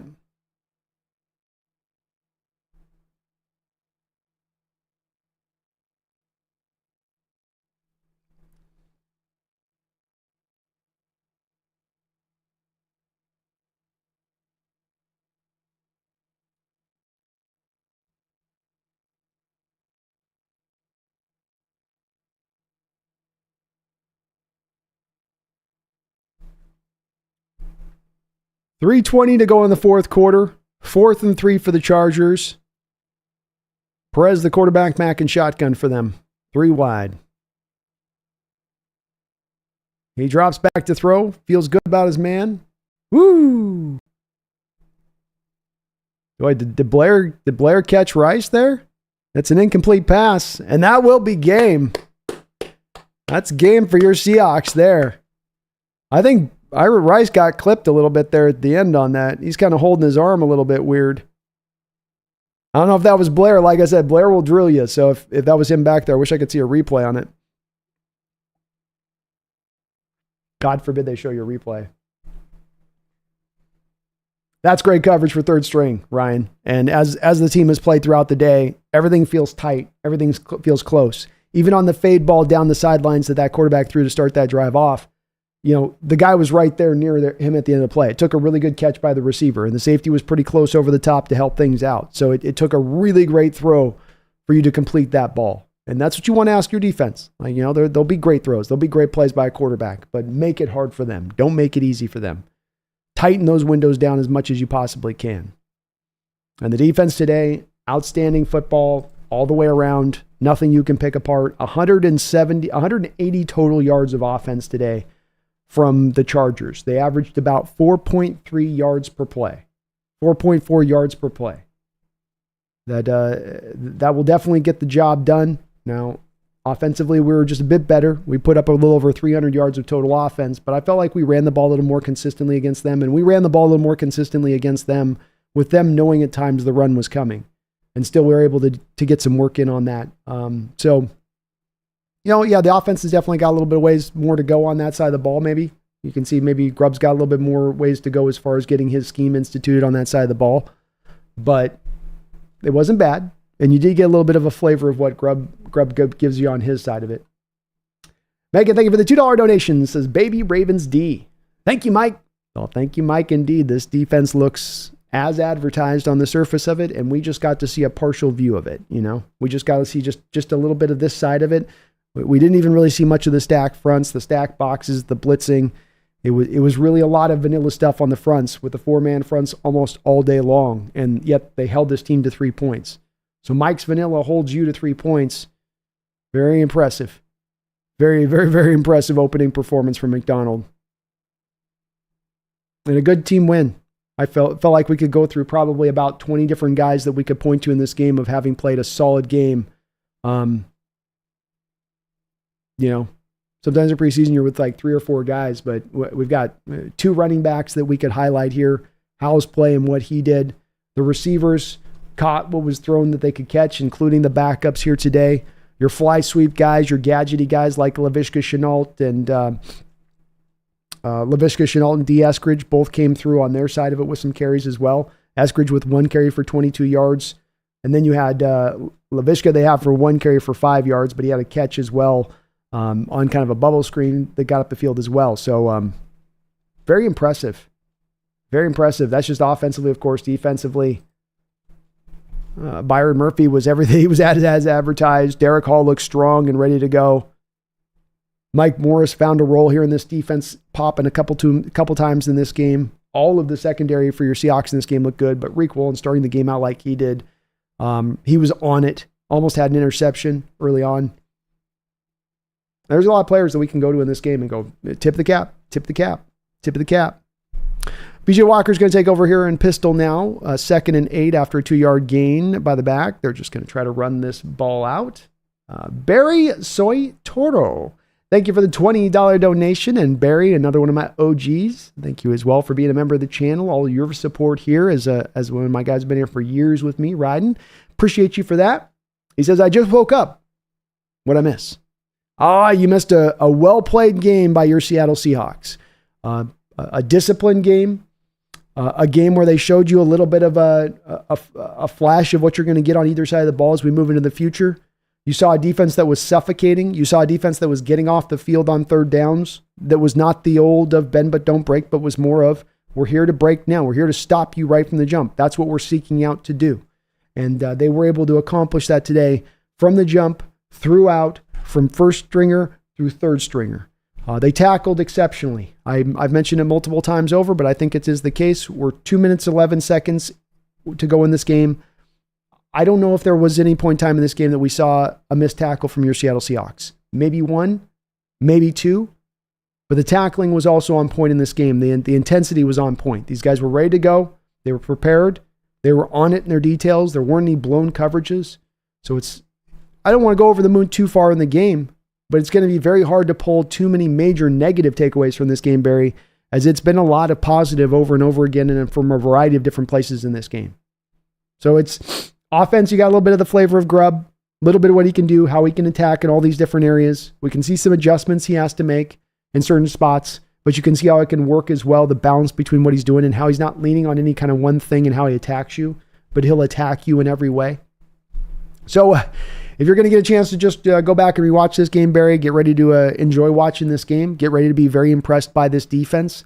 And again, to be impressed by it, doing what they're doing in this game while running very vanilla concepts. Not only they're running 4-man fronts, I'm not seeing a lot of twists and stunts with those 4-man fronts. They're just running the 4-man fronts right at the line. Go beat the man in front of you. You'll have 5 blockers for R4, go beat the man in front of you. And that was pretty much how it was throughout the whole course. And that's not how it's going to be when we get to actual true blue games where you're going to see a lot of those stack fronts. You're going to see a lot of the attempt to be more confusing in what you're showing the quarterbacks, which they didn't lean on as much in this game and didn't have to, and still were able to be dominant defensively. Thank you, though, Barry. Appreciate you also coming in with another $10 donation. Man, very, very kind of you, Barry. I really appreciate that. Thank you so much, man. He says, be still my heart. Disciplined? Getting off the field on 3rd down? I don't appreciate being lied to. Impossible. I know. It sounds like I'm speaking lies, that I'm speaking out of my ass. But indeed, I tell you the truth, brother. Indeed, I say it so. You started out this game causing 0 for 8.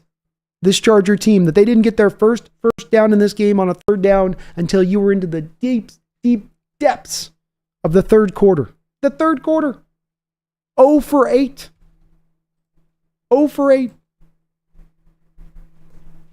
You want to say, what's a bottom line stat I can take from an NFL football game that told me my team won? Well, when we're 11 for 20 on 3rd down and you're 2 for 12, probably a pretty good stat that indicates that you lost the game. Almost on that one alone, right? Only on that basis, almost alone, can you walk away from that at that point and say, yeah, we probably didn't pull that one off, being the Chargers there. And that's a big one that stands out to me in this game, Barry, in that I just think in prior we didn't have as much of an onus on that. I think the reason that they're better at 3rd down in this game is that it is a point of emphasis for Macdonald to try to get off the field. It is a point of emphasis to get stops, and that it's not about kind of waiting for that offense to sometimes make the mistake, but you forcing it of it. You sort of taking the action to them just a little bit on that side of it. But that has been the case today. Disciplined play, great tackling, getting off the field on 3rd down. From start to finish, that's what you saw from this defense throughout this game. It's a 58-yard field goal that is your only score of the game from the Chargers. Not only did they only have 3 points, they had to hit it from the midfield stripe in order to get those 3 points. Punt here with 1:52 to go on the clock in this game. The Seahawks are up 16-3 here on the Chargers. I want to put a little note to everybody. Please do, if you could for me, hit that like button. I'm also going to be, as we wrap up today on the stream, as the game ends up, I'm going to be bouncing over to the Bleacher Report app. And so if you're not familiar with it, please do get the Bleacher Report app downloaded on your phone or whatever your listening device may be. I will be going over there, and we're going to be doing a half-hour breakdown of the game over there. I will be doing a community post, so if you don't have the link to it, just look for after the game. I'll be posting the community post. I'll a link directly to the Bleacher Report for after the game. We'll be over there for a half hour, and then I'll be back over here for a post-game discussion after that, after the Bleacher Report. So we've got a lot more Seahawks talk to go down here today. A lot more I want to discuss with you guys. But do please download that Bleacher Report app, as I will be sending that link through. And we'll probably be wrapping up pretty quickly after the game ends, as I'd be bouncing over there to do that. Just a quick kind of half-hour wrap-up of the football game. So the Chargers are going to take over here and try to work their way as they can here, maybe to try to make this respectable from their standpoint before the end, maybe sneak a touchdown out here. 2nd down and 5, 1:44 to go. Quarterback will throw this as a check down to the running back. He'll take it, and he's brought down. Clock will continue to roll. The Chargers are without a timeout remaining. Thank you, though, Barry, for that $30 donation, man. And I tell you true. And it's a beautiful thing to see. It's a beautiful thing to see, this new defense. Hopefully we'll see more of it just like this.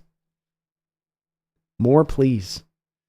Another quick check down throw by Perez. Little 5-yard gain. Clock will just continue to roll your boat. Holy Stand Grenade has been celebrating over a year as a Hawks Nest member, 13 months. He says, as Deadpool and Wolverine said, let's effing go. Let's go. That's right, man. That is right. Let's go. Little throw to the outside. Quick pressure there. Looked like Leviston got in the backfield there quickly. Couple guys supplied some quick pressure there for a 3rd and 4. Seahawks defense still playing ferocious and fast, not giving an inch like they have not all day. You will earn every yard you're going to get against this defense. Boy, 44 off the edge. This kid Sharif has been very impressive. That's the 3rd pressure I've seen from him, and he's been on a very limited amount of snaps. Thank you, though, Hand Grenade, for that long-time support as a Hawks Nest member. And let's go, man. Let's go. This is gonna be a wonderful defense. So much fun to watch. 3rd down and 4. Morris lined up a nose tackle. He's trying to break through. He causes some pressure. 44 Sharif does again. Gets his hand on the quarterback, spins him to the ground, and this will bring us up to 4th down. 4-man fronts getting pressure. Mike Morris initially forcing up the middle of the pocket with Leviston, who's already got a sack in this game. And then Sharif able to wrap him up around the legs, and he just sort of throws it away there as he's being wrapped up. 51 seconds to go in this football game, 4th down.